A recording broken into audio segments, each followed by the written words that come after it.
ನಮಸ್ಕಾರ. ಇವತ್ತಿನ ಮೆಗಾ ಸುದ್ದಿ ಕುಬೇರರ ವಿಚಾರಣೆ.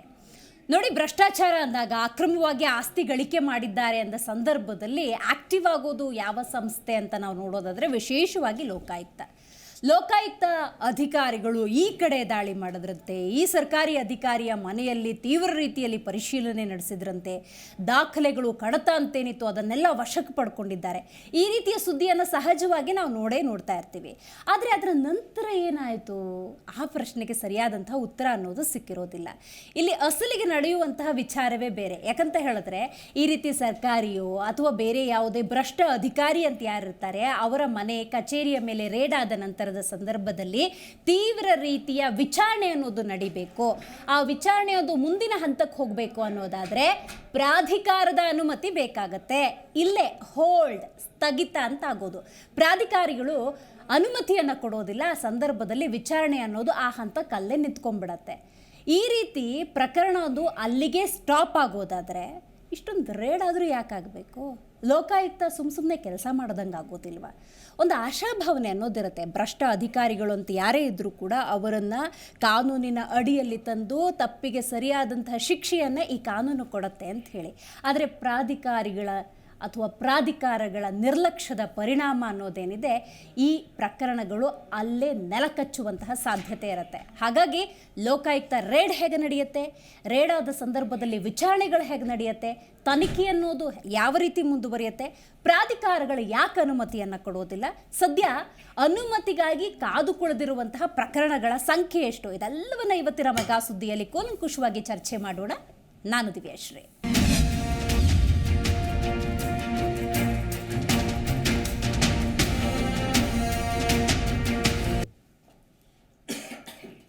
ಮೊದಲಿಗೆ ಒಂದಷ್ಟು ಬ್ರೇಕಿಂಗ್ ಅಪ್ಡೇಟ್ಸ್ ಇದೆ, ಅದನ್ನು ಕೂಡ ನೋಡ್ತಾ ಹೋಗೋಣ. ರಾಜ್ಯದಲ್ಲಿ ಬೇರು ಮಟ್ಟದಲ್ಲಿ ಭ್ರಷ್ಟಾಚಾರ ಅನ್ನೋದು ತಾಂಡವವಾಡ್ತಾ ಇದೆ. ಇವತ್ತು ಎಷ್ಟರ ಮಟ್ಟಿಗೆ ಭ್ರಷ್ಟಾಚಾರ ಇದೆ ಅಂತ ಹೇಳಿ ನಾವು ನೋಡ್ತಾ ಹೋಗೋದಾದ್ರೆ ಒಬ್ಬ ಸಾಮಾನ್ಯ ಮನುಷ್ಯ ಕೂಡ ಯಾವುದೋ ಒಂದು ಸಹಿಗೆ ಸಬ್ ರಿಜಿಸ್ಟ್ರ್ ಕಚೇರಿಗೆ ಹೋಗಬೇಕು ಅಂದರೆ ಇಷ್ಟು ದುಡ್ಡು ಅಂತ ತಾನೇ ಇಟ್ಕೊಂಡು ಹೋಗ್ತಾನೆ. ಈ ಅಧಿಕಾರಿ ಇಷ್ಟು ಕೇಳ್ತಾನೆ ಅಂತ. ಅಷ್ಟರ ಮಟ್ಟಿಗೆ ಭ್ರಷ್ಟಾಚಾರ ಅನ್ನೋದು ತಾಂಡವವಾಡ್ತಾ ಇದೆ. ಇಲ್ಲಿ ಹಣ ಕೊಡೋದು ತಪ್ಪೇನೆ, ಹಣ ತಗೊಳ್ಳೋದು ತಪ್ಪೇನೆ. ಆ ಆಯಾಮದಲ್ಲೂ ಕೂಡ ಕಾನೂನಿನ ಕಟ್ಟುಪಾಡುಗಳನ್ನು ನಾವು ನೋಡ್ತೀವಿ. ಆದರೆ ಕಾರ್ಯರೂಪಕ್ಕೆ ಬರೋದು ಕೂಡ ಅಷ್ಟೇ ಮುಖ್ಯ ಆಗುತ್ತೆ. ನೋಡಿ, ಅಕ್ರಮ ಆಸ್ತಿ ಗಳಿಕೆ, ಭ್ರಷ್ಟಾಚಾರ, ಲಂಚ ಆರೋಪ ಪ್ರಕರಣಕ್ಕೆ ಸಂಬಂಧಪಟ್ಟಂತೆ ಅಧಿಕಾರಿಗಳ ವಿಚಾರಣೆಗೆ ಅನುಮತಿಯನ್ನು ಪ್ರಾಧಿಕಾರಗಳು ನೀಡ್ತಾ ಇಲ್ಲ. ರಾಜ್ಯದ 22 ಇಲಾಖೆಗಳ 156 ಪ್ರಕರಣ, 22 ಇಲಾಖೆಗಳಿಗೆ ಸಂಬಂಧಪಟ್ಟಂತೆ 156 ಪ್ರಕರಣಗಳು ವಿಚಾರಣೆಗೆ ಬಾಕಿ ಉಳ್ಕೊಂಡಿದ್ದಾವೆ. ವಿಚಾರಣೆಗೆ ಅನುಮತಿ ಕೊಡೋದಕ್ಕೆ ಸರ್ಕಾರಕ್ಕೆ ಲೋಕಾಯುಕ್ತ ಇಲಾಖೆ ಮನವಿಯನ್ನು ಮಾಡಿಕೊಂಡಿದೆ. ಎಂಥ ವಿಪರ್ಯಾಸ ನೋಡಿ. ಭ್ರಷ್ಟ ಅಧಿಕಾರಿಗಳನ್ನು ಯಾರು ಅಂತ ಕಂಡುಹಿಡಿಯೋದಂತೆ, ದಾಳಿ ಮಾಡೋದಂತೆ, ಕಡತಗಳನ್ನು ದಾಖಲೆಗಳನ್ನು ಪರಿಶೀಲನೆಗೆ ಅಂತ ಇಟ್ಕೊಂಡು ಅನುಮತಿ ಕೊಡಿ, ನಾವು ತನಿಖೆ ಮಾಡ್ತೀವಿ ಅಂತ ಕೇಳೋದಕ್ಕೆ ಮನವಿ ಪತ್ರವನ್ನು ಬರೀಬೇಕು ಅಂತ ಹೇಳಿದ್ರೆ ನಿಜಕ್ಕೂ ಕೂಡ ಆಶ್ಚರ್ಯ ಆಗುತ್ತೆ. ಎಲ್ಲಿದೆ ನಮ್ಮ ಕಾನೂನು, ಎಲ್ಲಿದೆ ನಮ್ಮ ಸರ್ಕಾರ? ಯಾಕೆ ಪ್ರಾಧಿಕಾರಗಳ ಈ ರೀತಿಯ ಧೋರಣೆ ಅಂತ ಅದಕ್ಕೆ ಸಂಬಂಧಪಟ್ಟಂತೆ ವಿಚಾರಣೆಗೆ ಅನುಮತಿಗೆ ಎಷ್ಟು ಪ್ರಕರಣಗಳು ಬಾಕಿ ಉಳ್ಕೊಂಡಿದ್ದಾವೆ ಅದನ್ನು ಇಲಾಖಾವಾರು ನಾವು ನೋಡ್ತಾ ಹೋಗೋಣ. ಬನ್ನಿ, ಒಂದಷ್ಟು ಮಾಹಿತಿ ಇದೆ. ರೈಟ್, ನೋಡಿ, ಇಲಾಖೆ ಆಧಾರದಲ್ಲಿ ನಾವು ನೋಡ್ತಾ ಹೋಗೋಣ. ಲೋಕೋಪಯೋಗಿ ಇಲಾಖೆಯಿಂದ ಪ್ರಕರಣಗಳ ಸಂಖ್ಯೆ ಸುಮಾರು 10 ಬಾಕಿ ಇದೆ. ಇನ್ನು ಸಿಬ್ಬಂದಿ ಮತ್ತು ಆಡಳಿತ ಸುಧಾರಣೆ ಅಂದಾಗ ಸುಮಾರು 4 ಪ್ರಕರಣಗಳು ಬಾಕಿ ಉಳ್ಕೊಂಡಿದ್ದಾವೆ. ಕಂದಾಯ ಇಲಾಖೆಗೆ ಸಂಬಂಧಪಟ್ಟಂತೆ ಅತಿ ಹೆಚ್ಚು ಅಂದರೆ ಸುಮಾರು 26 ಪ್ರಕರಣಗಳು ಬಾಕಿ ಉಳ್ಕೊಂಡಿದ್ದಾವೆ. ಇನ್ನು ನಗರಾಭಿವೃದ್ಧಿ ಅಂದ ಸಂದರ್ಭದಲ್ಲಿ ಸುಮಾರು 17 ಪ್ರಕರಣಗಳು ಬಾಕಿ ಉಳ್ಕೊಂಡಿದ್ದಾವೆ. ಇಂಧನ ಇಲಾಖೆಯಲ್ಲಿ ಸುಮಾರು 10 ಪ್ರಕರಣಗಳು. ಆರೋಗ್ಯ ಮತ್ತು ಕುಟುಂಬ ಕಲ್ಯಾಣ ಅಂದಾಗ ಸುಮಾರು 5 ಪ್ರಕರಣಗಳು ಬಾಕಿ ಉಳ್ಕೊಂಡಿದ್ದಾವೆ. ಇನ್ನು ಆರ್ಥಿಕ ಇಲಾಖೆ ಅಂದಾಗ 2, ಗ್ರಾಮೀಣಾಭಿವೃದ್ಧಿ ಮತ್ತು ಪಂಚಾಯತ್ ರಾಜ್ ಅಂದ ಸಂದರ್ಭದಲ್ಲಿ ಸುಮಾರು 36. ಓಕೆ, ಇನ್ನು ಶಿಕ್ಷಣ ಇಲಾಖೆ ಅಂದಾಗ ಸದ್ಯ 1, ಇದು ಏನೋ ಒಂದು ವರ ಅಂತ ಅನ್ಬೋದೇನೋ, ಸದ್ಯ 1 ಪ್ರಕರಣ ಇಲ್ಲಿದೆ. ಆದರೆ ತೆರೆ ಮರೆಯಲ್ಲಿ ಅದೆಷ್ಟಿದಾವ ಗೊತ್ತಿಲ್ಲ, ಕೇಸ್ಗಳದೆಷ್ಟಾಗಿರ್ತವೋ. ಇನ್ನು ಅರಣ್ಯ, ಪರಿಸರ ಮತ್ತು ಜೀವಿಶಾಸ್ತ್ರ ಅಂದಾಗ 3 ಪ್ರಕರಣಗಳು, ಜಲಸಂಪನ್ಮೂಲ ಅಂದಾಗ 4, ಸಾರಿಗೆ ಇಲಾಖೆ ಅಂದಾಗ 5, ಸಣ್ಣ ನೀರಾವರಿ ಅಂದ ಸಂದರ್ಭದಲ್ಲಿ 2, ಗೃಹ ಇಲಾಖೆ 6, ಆಹಾರ ಮತ್ತು ನಾಗರಿಕ ಸರಬರಾಜು 14, ಹಿಂದುಳಿದ ವರ್ಗಗಳ ಕಲ್ಯಾಣ ಅಂದಾಗ 2, ಮಹಿಳಾ ಮತ್ತು ಮಕ್ಕಳ ಕಲ್ಯಾಣ ಅಂದಾಗ 1, ಅಲ್ಪಸಂಖ್ಯಾತರ ಕಲ್ಯಾಣ ಹಜ್ ವಕ್ಫ್ 1, ಕಾನೂನು ನ್ಯಾಯ ಮಹಿಳಾ ಹಕ್ಕುಗಳು 2, ತೋಟಗಾರಿಕೆ ಮತ್ತು ರೇಷ್ಮೆ ಅಂದಾಗ 2, ವಿಧಾನಸಭಾ ಸಚಿವಾಲಯ ಸದ್ಯ 1, ವಾಣಿಜ್ಯ ಮತ್ತು ಕೈಗಾರಿಕೆ 2, ಒಟ್ಟು 156 ಪ್ರಕರಣಗಳು ಅನುಮತಿಗಾಗಿ ಕಾದು ಕೂತ್ಕೊಂಡಿದ್ದಾವೆ. ಅನುಮತಿ ಆದಷ್ಟು ಬೇಗ ಕೊಟ್ಟರೆ ಖಂಡಿತವಾಗಲೂ ಇವೆಲ್ಲವೂ ಕೂಡ ತನಿಖೆಗೆ ಒಳಪಡುತ್ತವೆ. ಆಮೇಲೆ ಒಂದು ರಿಪೋರ್ಟ್ ಸಿದ್ಧವಾಗಿ ತಪ್ಪಿತಸ್ಥರಿಗೆ ಕಠಿಣ ಶಿಕ್ಷೆ ಅನ್ನೋದಾಗುತ್ತೆ. ಅದನ್ನು ಕೋರ್ಟ್ ನಿರ್ಧಾರ ಮಾಡುತ್ತೆ. ಬಟ್ ಇಲ್ಲಿ ಪತ್ರದಲ್ಲಿ ಏನು ಉಲ್ಲೇಖ ಮಾಡಿದ್ದಾರೆ ಅನ್ನೋದು ಬಹಳ ಮುಖ್ಯ ಆಗುತ್ತೆ. 3 ತಿಂಗಳ ಕಾಲಾವಕಾಶವನ್ನು ಕೊಟ್ಟಿದ್ದಾರೆ ಅನುಮತಿಗಾಗಿ. ಆ ಪತ್ರದಲ್ಲಿ ಅದೆಲ್ಲವನ್ನ ಮೆನ್ಷನ್ ಮಾಡಿದ್ದಾರೆ. ನೋಡ್ಬೇಕು ಹಾಗಾದರೆ ಯಾವ ರೀತಿಯ ಒಂದು ರಿಪ್ಲೈ ಬರುತ್ತೆ, ಪ್ರತಿಕ್ರಿಯೆ ಬರುತ್ತೆ ಅಂಥೇಳಿ. ಇದಕ್ಕೆ ಸಂಬಂಧಪಟ್ಟಂತೆ ಇವತ್ತು ಮಾತಾಡಲಿಕ್ಕೆ ನಮ್ಮ ಕಾರ್ಯಕ್ರಮದಲ್ಲಿ ಸಾಮಾಜಿಕ ಕಾರ್ಯಕರ್ತರಾಗಿರುವಂತಹ ಆನಂದ್ ಅವರಿದ್ದಾರೆ. ಸರ್, ಕಾರ್ಯಕ್ರಮಕ್ಕೆ ಸ್ವಾಗತ ನಿಮಗೆ. ರೈಟ್, ನಿಮ್ಮ ಕಾರ್ಯಕ್ರಮದಲ್ಲಿ ನಿವೃತ್ತ ಪೊಲೀಸ್ ಅಧಿಕಾರಿಯಾಗಿರುವಂತಹ ಬಸವರಾಜ್ ಮಾಲ್ಗತ್ತಿ ಸರ್ ಇದ್ದಾರೆ. ಸ್ವಾಗತ ಸರ್. ಇನ್ನು ನಮ್ಮ ಕಾರ್ಯಕ್ರಮದಲ್ಲಿ ಹೈಕೋರ್ಟ್ ವಕೀಲರಾಗಿರುವಂತಹ ಸುನಿಲ್ ಕುಮಾರ್ ಇದ್ದಾರೆ. ಕಾರ್ಯಕ್ರಮಕ್ಕೆ ಸ್ವಾಗತ. ಆನಂದ್ ಸರ್, ನೀವು ಹೇಳಬೇಕು. ನಾವು ಸುದ್ದಿಯನ್ನು ನೋಡ್ತಾ ಇರ್ತೀವಿ, ಸುದ್ದಿನ ಜನಕ್ಕೆ ತಲುಪಿಸ್ತಾ ಇರ್ತೀವಿ. ಏನು ಅಂದರೆ ಬೆಳ್ಳಂಬೆಳಗ್ಗೆ 5 ಗಂಟೆಗೆ ಲೋಕಾಯುಕ್ತ ಅಧಿಕಾರಿಗಳು ದಾಳಿ ನಡೆಸಿದ್ದಾರಂತೆ, ಕಡತಗಳ ಪರಿಶೀಲನೆಯನ್ನು ನಡೆಸ್ತಿದ್ದಾರಂತೆ, ಈ ರೀತಿ ಒಂದಷ್ಟು ಸುದ್ದಿಯನ್ನು ನೋಡ್ತೀವಿ. ಮೊದಲನೇದಾಗಿ ತಿಳಿಸ್ಕೊಡಿ, ಈ ಲೋಕಾಯುಕ್ತ ರೇಡ್ ಅನ್ನೋದು ಹೇಗೆ ನಡೆಯುತ್ತೆ? ಲೋಕಾಯುಕ್ತದಲ್ಲಿ 2 ವಿಂಗ್ ಇದೆ. ಒಂದು ತಿಳ್ಕೊಳ್ಳಿ, ಲೋಕಾಯುಕ್ತ ಆಕ್ಟ್ ಅಲ್ಲಿ ಒಂದಷ್ಟು ಕೆಲಸ ಮಾಡುತ್ತೆ, ಅದು ಲೋಕಾಯುಕ್ತ ವಿಂಗು. ಇನ್ನೊಂದು ಭ್ರಷ್ಟಾಚಾರ ನಿಗ್ರಹ ದಳ ಅಂತ ಮೊದಲಿತ್ತು, ಅದನ್ನ ಈಗ ಮರ್ಜ್ ಮಾಡಿದ್ದಾರೆ. ಇದು ಪ್ರಿವೆನ್ಷನ್ ಆಫ್ ಕರಪ್ಷನ್ ಆಕ್ಟ್ ಅಲ್ಲಿ ಮಾಡುತ್ತೆ. ಇದಕ್ಕೆ ಪೊಲೀಸ್ ವಿಂಗ್ ಇದನ್ನು ಕಾರ್ಯಾಚರಣೆ ಮಾಡುತ್ತೆ. ಈ ಪೊಲೀಸ್ ವಿಂಗ್ ಏನ್ ಮಾಡ್ತಾರೆ, ನೇತೃತ್ವದಲ್ಲಿ ಇವರು ಬೆಳಗ್ಗೆ 4:30 5 ಗಂಟೆಗೆ ಮನೆ ಬಾಗಿಲು ತಟ್ಟೆ ರೈಡ್ ಮಾಡ್ತಾರೆ. ಸೊ ಇದನ್ನು ಅಸೆಟ್ಸ್ ಡಿಸಪ್ರೋಪ್ರಿಯೇಷನ್ ಆಫ್ ಅಸೆಟ್ಸ್ ಅಂದರೆ ತನ್ನ ಆದಾಯಕ್ಕೆ ಮೀರಿ ಆದಾಯ ಗಳಿಸಿದ್ರೆ ಅಂಥ ಕೇಸ್ಗಳಲ್ಲಿ ಇವರು ರೈಡ್ ಮಾಡಿ ಮಾಡ್ತಾರೆ. ಸೊ ಅದಕ್ಕೆ ಒಂದು ಪೊಲೀಸ್ ವಿಂಗು ಅದರದೇ ಆದಂಥ ಒಂದು ಕಂಪ್ಲೇಂಟ್, ಅದಕ್ಕೆ ಇನ್ಫಾರ್ಮರ್ ಇರ್ತಾರೆ, ಒಂದು FIR ದಾಖಲೆ ಮಾಡ್ಕೊತಾರೆ, ಎಲ್ಲ ರೆಡಿ ಮಾಡ್ಕೊಂಡು ಬೆಳಗ್ಗೆ 4:00 ಬೆಳಗ್ಗೆ 5 ಗಂಟೆಗೆ ಅವರು ರೈಡ್ ಮಾಡ್ತಾರೆ. ಇದು ನಡೆದಿರೋದು. ಅದ್ರ ಜೊತೆಯಲ್ಲಿ ಪಂಚನಾಮೆಗೆಲ್ಲಾನು ಎಲ್ಲ ರೆಡಿ ಮಾಡಿಕೊಂಡು ಹೋಗ್ತಾರೆ. ಅದಕ್ಕೆ ಅವ್ರದ್ದೇ ಆದ ಒಂದು ಕೋಡ್ ವರ್ಡ್ಗಳು ಹೇಳ್ತಾರೆ. ಇದಲ್ಲ, ಕೆಲವರು ಇನ್ಕಮ್ ಟ್ಯಾಕ್ಸ್ ಅಲ್ಲಿ ಶಾದಿ ಅಂತ ಕರೀತಾರೆ. ಸೊ ಲೋಕಾಯುಕ್ತ ಪೊಲೀಸರು ಏನು ಟರ್ಮಿನಾಲಜಿ ಯೂಸ್ ಮಾಡ್ತಾರೆ ಹೇಳಕ್ಕಾಗಲ್ಲ. ಯಾಕಂದ್ರೆ ಯಾರಿಗೂ ಹೋಗ್ತಾ ಇದ್ದಾರೆ, ಒಬ್ಬರ ಮೇನ್ ಲೀಡರ್ ಬಿಟ್ರೆ ಇನ್ಯಾರಿಗೂ ಎಲ್ಲಿ ಹೋಗ್ತಾ ಇದೀವಿ ಅಂತ ಮಾಹಿತಿ ಇರೋದಿಲ್ಲ. ಆ ಒಂದು ಗುಪ್ತವಾಗಿ ಮಾಹಿತಿ ಇರಲ್ಲ. ಟೀಮಲ್ಲಿ ಇದ್ದವ್ರಿಗೂ ಗೊತ್ತಿರೋದಿಲ್ಲ, ಎಲ್ಲಿಗೆ ಹೋಗ್ತಾ ಇದೀವಿ ಇದು ಗೊತ್ತಿರೋದಿಲ್ಲ. ರೈಟ್. ಆಮೇಲೆ ರೈಡ್ ಆಗುತ್ತೆ, ಒಂದಷ್ಟು ಕಡತಗಳೆಲ್ಲ ಅಲ್ಲಿ ಪ್ರಾಥಮಿಕ ಹಂತದಲ್ಲಿ ಒಂದಷ್ಟು ವಿಚಾರಣೆಗಳು ನಡೆಯುತ್ತೆ ಅಂತ ಹೇಳ್ತಾರಲ್ಲ, ಅದು ನಡೆಯುತ್ತಾ? ಈಗ ಆ ಸ್ಪಾಟಿಗೆ ಹೋದಾಗ ಆ ವ್ಯಕ್ತಿ ಮನೆಯಲ್ಲೇ ಇದ್ರೆ ಅಲ್ಲಿ ಪ್ರೈಮರಿ ಇನ್ವೆಸ್ಟಿಗೇಷನ್ ಅನ್ನೋದು ನಡೆಯುತ್ತಾ? ಯೂಶಲಿ ಪೊಲೀಸರು ದಾಳಿ ಅಂದ್ರೆ ಪಂಚನಾಮೆ ಮಾಡ್ತಾರೆ. ಅವ್ರಿಗೆ ಕಂಪ್ಲೇಂಟ್ ಆಲ್ರೆಡಿ ಬಂದಿರುತ್ತೆ. ಸೊ ಅವ್ರ ಹತ್ರ ಆಸ್ತಿ ಮತ್ತೆ ಯಾವುದು ಅಸೆಟ್ಸ್ ಲಿಯಬಿಲಿಟೀಸ್ ಏನಾದ್ರು, ಈಗ ಉದಾಹರಣೆಗೆ ಡಾಕ್ಯುಮೆಂಟ್ಸ್ಗಳು ಎಲ್ಲಿ ಬೇಕಾದ್ರೆ ಸಿಗ್ಬೋದು. ಅವರಲ್ಲಿ ಹಣ ಇಟ್ಟಿರ್ಬೋದು, ಒಡವೆ ಮತ್ತೆ ಕೆಲವೇನಾದ್ರೂ ಆ ಥರ ದಾಖಲೆಗಳು ಅವ್ರಿಗೆ ಮನೆಯಲ್ಲೇ ಸಿಗೋದು. ಸೊ ಅದನ್ನು ತಗೊಂಡು ಅದನ್ನು ಸೀಸ್ ಮಾಡ್ತಾರೆ ಅಷ್ಟೇ. ಅಲ್ಲೇನು ಯೂಶಲಿ ಎಲ್ಲರೂ ಗೊತ್ತಿರುತ್ತೆ, ಸೀಸ್ ಮಾಡಿಕೊಂಡು ಅದಕ್ಕೆ ಪಂಚನಾಮೆಗೆ ಅವರು ಒಪ್ಪಿದ್ರೆ ಅವರು ಸಹಿ ಮಾಡ್ತಾರೆ. ಮತ್ತೆ ಜೊತೆಲೆಲ್ಲೂ ಒಂದು 2-3 ಜನ ಇವರು ಸಾಕ್ಷಿದಾರರ ಕರ್ಕೊಂಡೋಗಿರ್ತಾರೆ ಪಂಚನಾಮೆಗೆ. ಅವರು ಸಿಗ್ನೇಚರ್ ಮಾಡ್ಕೊಂಡು ಅವರು ಸೀಸ್ ಮಾಡಿಕೊಂಡು ಕೋರ್ಟಿಗೆ ಅದನ್ನು ಸಬ್ಮಿಟ್ ಮಾಡಿಬಿಡ್ತಾರೆ. ರೈಟ್, ಮಾತಾಡ್ತೀನಿ. ಮಾಲ್ಗತ್ತಿ ಸರ್, ನೀವು ಹೇಳಬೇಕು. ರೈಡ್ ಅನ್ನೋದು ಒಂದು ನಿಮಿಷ ಸರ್, ಮಾತಾಡ್ತೀನಿ ನಿಮ್ಮ ಜೊತೆ. ಝೂಮ್ನಿಂದ ಹರಿಪ್ರಸಾದ್ ವಕೀಲರು ಕನೆಕ್ಟ್ ಆಗ್ತಾ ಇದ್ದಾರೆ. ಹರಿಪ್ರಸಾದ್ ಅವರೇ ನಮಸ್ಕಾರ. ಕೇಳಿಸ್ತಿದ್ಯಾ ನನ್ನ ವಾಯ್ಸ್ ನಿಮಗೆ? ರೈಟ್, ಹಾಗೆ ಸಂಪರ್ಕದಲ್ಲಿ ಮಾತಾಡ್ತೀನಿ. ಮಾಲ್ಗತ್ತಿ ಸರ್, ರೈಡ್ ಅನ್ನೋದು ಯಾವ ಆಧಾರದಲ್ಲಿ ಆಗಿರುತ್ತೆ? ದೂರುಗಳೇನಾದರೂ ಬಂದಿರುತ್ತಾ, ಅಥವಾ ಲೋಕಾಯುಕ್ತ ಒಂದು 6 ತಿಂಗಳ ಪ್ರಿಪರೇಷನ್ ಮಾಡ್ಕೊಂಡ್ಬಿಟ್ಟು ನಂತರ ರೈಡ್ ಮಾಡುತ್ತಾ, ಹೇಗದು? ದೂರು ಕೊಟ್ಟಿರ್ತಾರೆ, ಅರ್ಜಿ ಬಂದಿರ್ತವೆ, ಅಥವಾ ಹೆಸರು ಹಾಕಿ ಕಂಪ್ಲೇಂಟ್ ಕೊಟ್ಟಿರ್ತಾರೆ. ಇವ ಇಂತಿತ್ತಲ್ಲಿ ಆಸ್ತಿ ಮಾಡಿದ್ದಾನೆ. ಹೆಚ್ಚಾಗಿ ಕಂಪ್ಲೇಂಟ್ ಕೊಡೋರು ಅಂದ್ರೆ ಸಂಬಂಧಿಕರೇ ಇರ್ತಾರೆ, ಅಥವಾ ನಮ್ಮ ಕೊಲೀಗ್ಸ್ ಇರ್ತಾರೆ. ನಾನು SP ಇದ್ರೆ ಮತ್ತೊಬ್ಬ SP ನನಗೆ ಆಗ್ಲಾರ್ದವ ಇರ್ತಾನೆ. ಪ್ರೊಫೆಷನಲ್ ಜಲಸಿ ಅಂತಾರಲ್ಲ, ಆ ತರ ಜಲಸಿ ಇದ್ದವರಿಗೆ ಇರ್ತಾರೆ. ಕೆಲವೊಬ್ಬರು ಭವ್ಯವಾದ ಮನೆ ಕಟ್ಸ್ಕೊಂಡಿರ್ತಾರೆ, ಒಳ್ಳೆ BMW, ಮೆರ್ಸಿಡಿಸ್ ಬೆಂಜು ಕಾರು, ಮನೆಯಾಗ 4-5 ಕಾರು, ಮಕ್ಕಳಿಗೆ ಕಾರು, ಎಲ್ಲರಿಗೂ ಲಕ್ಸುರಿಯಸ್ ಆಗಿ ಲೈಫ್ ಲೀಡ್ ಮಾಡ್ತಿರ್ತಾರೆ. ಅದು ಹೊಟ್ಟೆ ಹುರ್ಕೊಂಡು ಬೇರೆ ಒಬ್ಬ ಕೊಲಿಗೆ ಇವನೇನೋ ನೋಡಪ್ಪ ಭಾಳಷ್ಟು ಮೆರಿತಾ ಇದ್ದಾನೆ ಅಂತ ತಿಳ್ಕೊಂಡು ಅಲಿಗೇಷನ್ನು ಮಾಡ್ತಾರೆ. ಸೊ ಅಲಿಗೇಷನ್ ಬಂದ ಮೇಲೆ ಲೋಕಾಯುಕ್ತ ಏನು ಮಾಡ್ತಾರೆ, ಒಂದು 5-6 ತಿಂಗಳವರೆಗೆ ಅವ್ನು ಸ್ಟಡಿ ಮಾಡ್ತಾರೆ. ಅವನು ಎಲ್ಲೆಲ್ಲಿ ಪ್ರಾಪರ್ಟಿ ಮಾಡಿದ್ದಾನೆ, ಎಲ್ಲಿ ಲ್ಯಾಂಡ್ ತೊಗೊಂಡಿದ್ದಾನೆ, ಎಲ್ಲಿ ಮನೆ ಕಟ್ಸಿದ್ದಾನೆ, ಎಲ್ಲಿ ಸೈಟ್ಸ್ ಇದ್ದಾವೆ, ಅವನ ಅಸೆಟ್ಸ್ ಏನೇನಿದ್ದಾವೆ ಎಲ್ಲಾನು ಚೆಕ್ ಮಾಡ್ತಾರೆ. ಥರೋ ಇನ್ವೆಸ್ಟಿಗೇಷನ್ ಮಾಡಿ one day they will conduct raid. So raid ಇದ್ದವನಿಗೆ ಒಬ್ಬನಿಗೆ ಬಾಸಿಗೆ ಮಾತ್ರ ಗೊತ್ತಿರ್ತದೆ ಯಾವಾಗ ಹೋಗ್ಬೇಕಂತ. ಅವರ ಲೋಕಾಯುಕ್ತ ಪರ್ಮಿಷನ್ ತಗೊಂಡು ಆ ದಿವಸ ರೇಡ್ ಮಾಡ್ತಾರೆ. ಕೋರ್ಟ್ಲಿಂದ ವಾರಂಟ್ ತೊಗೊಂಡಿರ್ತಾರೆ, ಸರ್ಚ್ ವಾರಂಟ್ ತೊಗೊಂಡಿರ್ತಾರೆ, ವಾರಂಟ್ ತೊಗೊಂಡು ರೇಡ್ ಮಾಡ್ತಾರೆ. ರೇಡ್ ಮಾಡ್ಕೊಂಡು ಏನು ಪ್ರಾಪರ್ಟಿ ಅನ್ಅಕೌಂಟಬಿಲಿಟಿ ಇರ್ತದೆ ಎಲ್ಲನೂ ಸೀಸ್ ಮಾಡ್ತಾರೆ, ಇನ್ಕ್ಲೂಡಿಂಗ್ ಚಪ್ಪಲಿ, ಚಡ್ಡಿ, ಅಂಡರ್ವೇರ್ ಸದ ಚೇಂಜ್ ಮಾಡ್ತಾರೆ. ಓಕೆ ನಾವು ನೋಡಿದ್ದೀವಿ. ಓಕೆ ಆಗ ನಮ್ಮ ಕಾಲಕ್ಕೆ ಮಾಡ್ತಿದ್ರು, ಈಗ ಮಾಡ್ತಾರೋ ಏನೋ ಗೊತ್ತಿಲ್ಲ. ಹರಿದಿದ್ದು ಶೂಸ್ ಅದ ಕೌಂಟ್ ಮಾಡೋರು. ಅಲ್ಲ ನೆಸೆಸರಿ ಸರ್ ಇವಾಗ, ಅವಶ್ಯಕತೆ ಇಲ್ಲ ಅದು. ಅಷ್ಟು ಅಕ್ರಮ. ಏನು ಅದು ಒಂದು ಮಿತಿ ಬೇಕು ಏನಾದರೂ ಒಂದು ಮಾಡಲಿಕ್ಕೆ. ಇವರು ಮಾಡೋರೇನೋ ನಾವೇ ಅಲ್ಲಿ ಹೋಗಿರ್ತೀವಿ ಲೋಕಾಯುಕ್ತಕ್ಕೆ. ನಾನು ಎಲ್ಲಿದ್ದ ಕರಪ್ಟು ಅಲ್ಲಿ ಹೋದ್ಕೊಳ್ಳಿ ಆನೆಸ್ಟ್ ಆಗಿಬಿಡ್ತೀನ, ಲೋಕಾಯುಕ್ತಕ್ಕೆ ಹೋದ್ಕೊಳ್ಳಿ ಆನೆಸ್ಟ್ ಆಗಿಬಿಡ್ತೀನ. ಇದು ಏನಾಗ್ಬಿಡ್ತದೆ, ಎಲ್ಲ ಕಳ್ಳರು ಸೇರ್ಕೊಂಡ್ಬಿಟ್ರೆ. ಇದು ಬಹಳ ಡ್ಯಾಮೇಜಿಂಗ್. ನಾ ಏನೇ ಇರಲಿ ಅದು ಅವನು ಏನು ಯಾವ ಡ್ಯಾಮೇಜ್ ಆದ್ರೂ ನಾನು ನೇರವಾಗಿ ಹೇಳೋನು, ಅದೇ ಪ್ರಶ್ನೆನೇ ಇಲ್ಲ. ಅಲ್ಲ ನನಗೆ ಬಹಳ ಆತಂಕ ಆಗ್ತದೆ ಸರ್. ಬೇಲಿನೇ ಇದ್ದು ಹೊಲ ಮೇಯ್ದಂಗೆ ಸಮಾಜದಲ್ಲಿ ಏನಿದೆ ಎಲ್ಲ ಕಳ್ಳರು ಒಂದಾಗ್ಬಿಡ್ತಾರೆ. ಸೊ ಅದಕ್ಕೆ ಇಷ್ಟೊಂದು ಡಿಲೇ ಆಗ್ತಾ ಇರೋದು. ಯಾಕೆ ಡಿಲೇ? ಪ್ರೊಸೆಸಿಂಗು, ಪ್ರಾಸಿಕ್ಯೂಷನ್ ಯಾಕೆ ಡಿಲೇ ಆಗ್ತದೆ, ಪರ್ಮಿಷನ್ ಯಾಕೆ ಕೊಡ್ತಾ ಇಲ್ಲ? ನಮ್ಮಲ್ಲಿ ಏನಿದೆ, ಯಾರು ಅಪಾಯಿಂಟಿಂಗ್ ಅಥಾರಿಟಿ ಇರ್ತದೆ, ನನಗೆ ಅಪಾಯಿಂಟಿಂಗ್ ಅಥಾರಿಟಿ ಇರ್ತದೆ, he has to give permission for the prosecution. ಗೊತ್ತಾಯ್ತು. ನನಗೆ ಯಾವ ಅಪಾಯಿಂಟ್ ಮಾಡ್ತಾನೆ ಸರ್ಕಾರದ ಲೆವೆಲ್ದಲ್ಲಿ, ನಾನು ಯಾವ ಅದು ಇಲಾಖೆಯಲ್ಲಿ ಅಧಿಕಾರ ಇದ್ದೇನೆ, ನನಗೆ DG ಅಪಾಯಿಂಟ್ ಮಾಡ್ತಾನೆ. So DG has to give permission. ನಾನು ಇನ್ನೂ ಸೂಪರ್ ಹೈಯರ್ ಇದು ಸ್ಕೇಲ್ ಇದ್ದಂದ್ರೆ government chief secretary, he has to home secretary, he has ಅವ್ರು ಪರ್ಮಿಷನ್ ಕೊಡಬೇಕಾಗ್ತದೆ.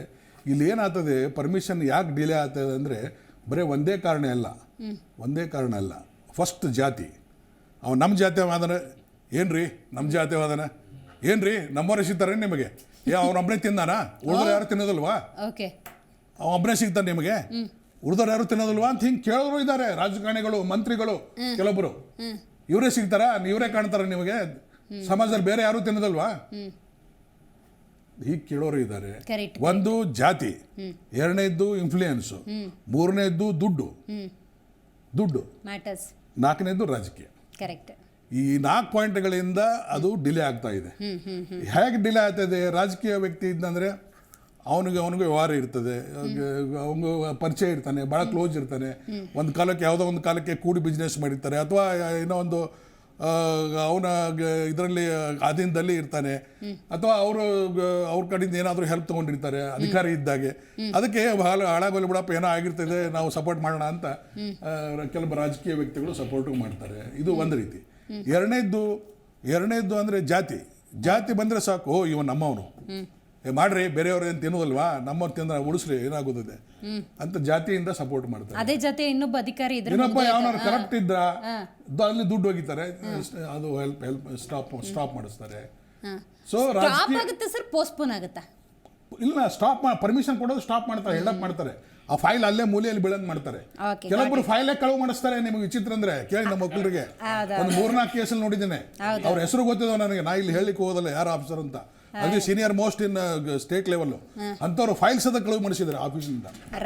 ಚೀಫ್ ಆಫೀಸ್ನಾಗ, ಹೋಮ್ ಸೆಕ್ರೆಟರಿ ಆಫೀಸ್ನ ಫೈಲೇ ಇಲ್ಲ, ಫೈಲೇ ಗೈಡ್ ಮಾಡಿಬಿಡ್ತಾರೆ ನೋಡಿ.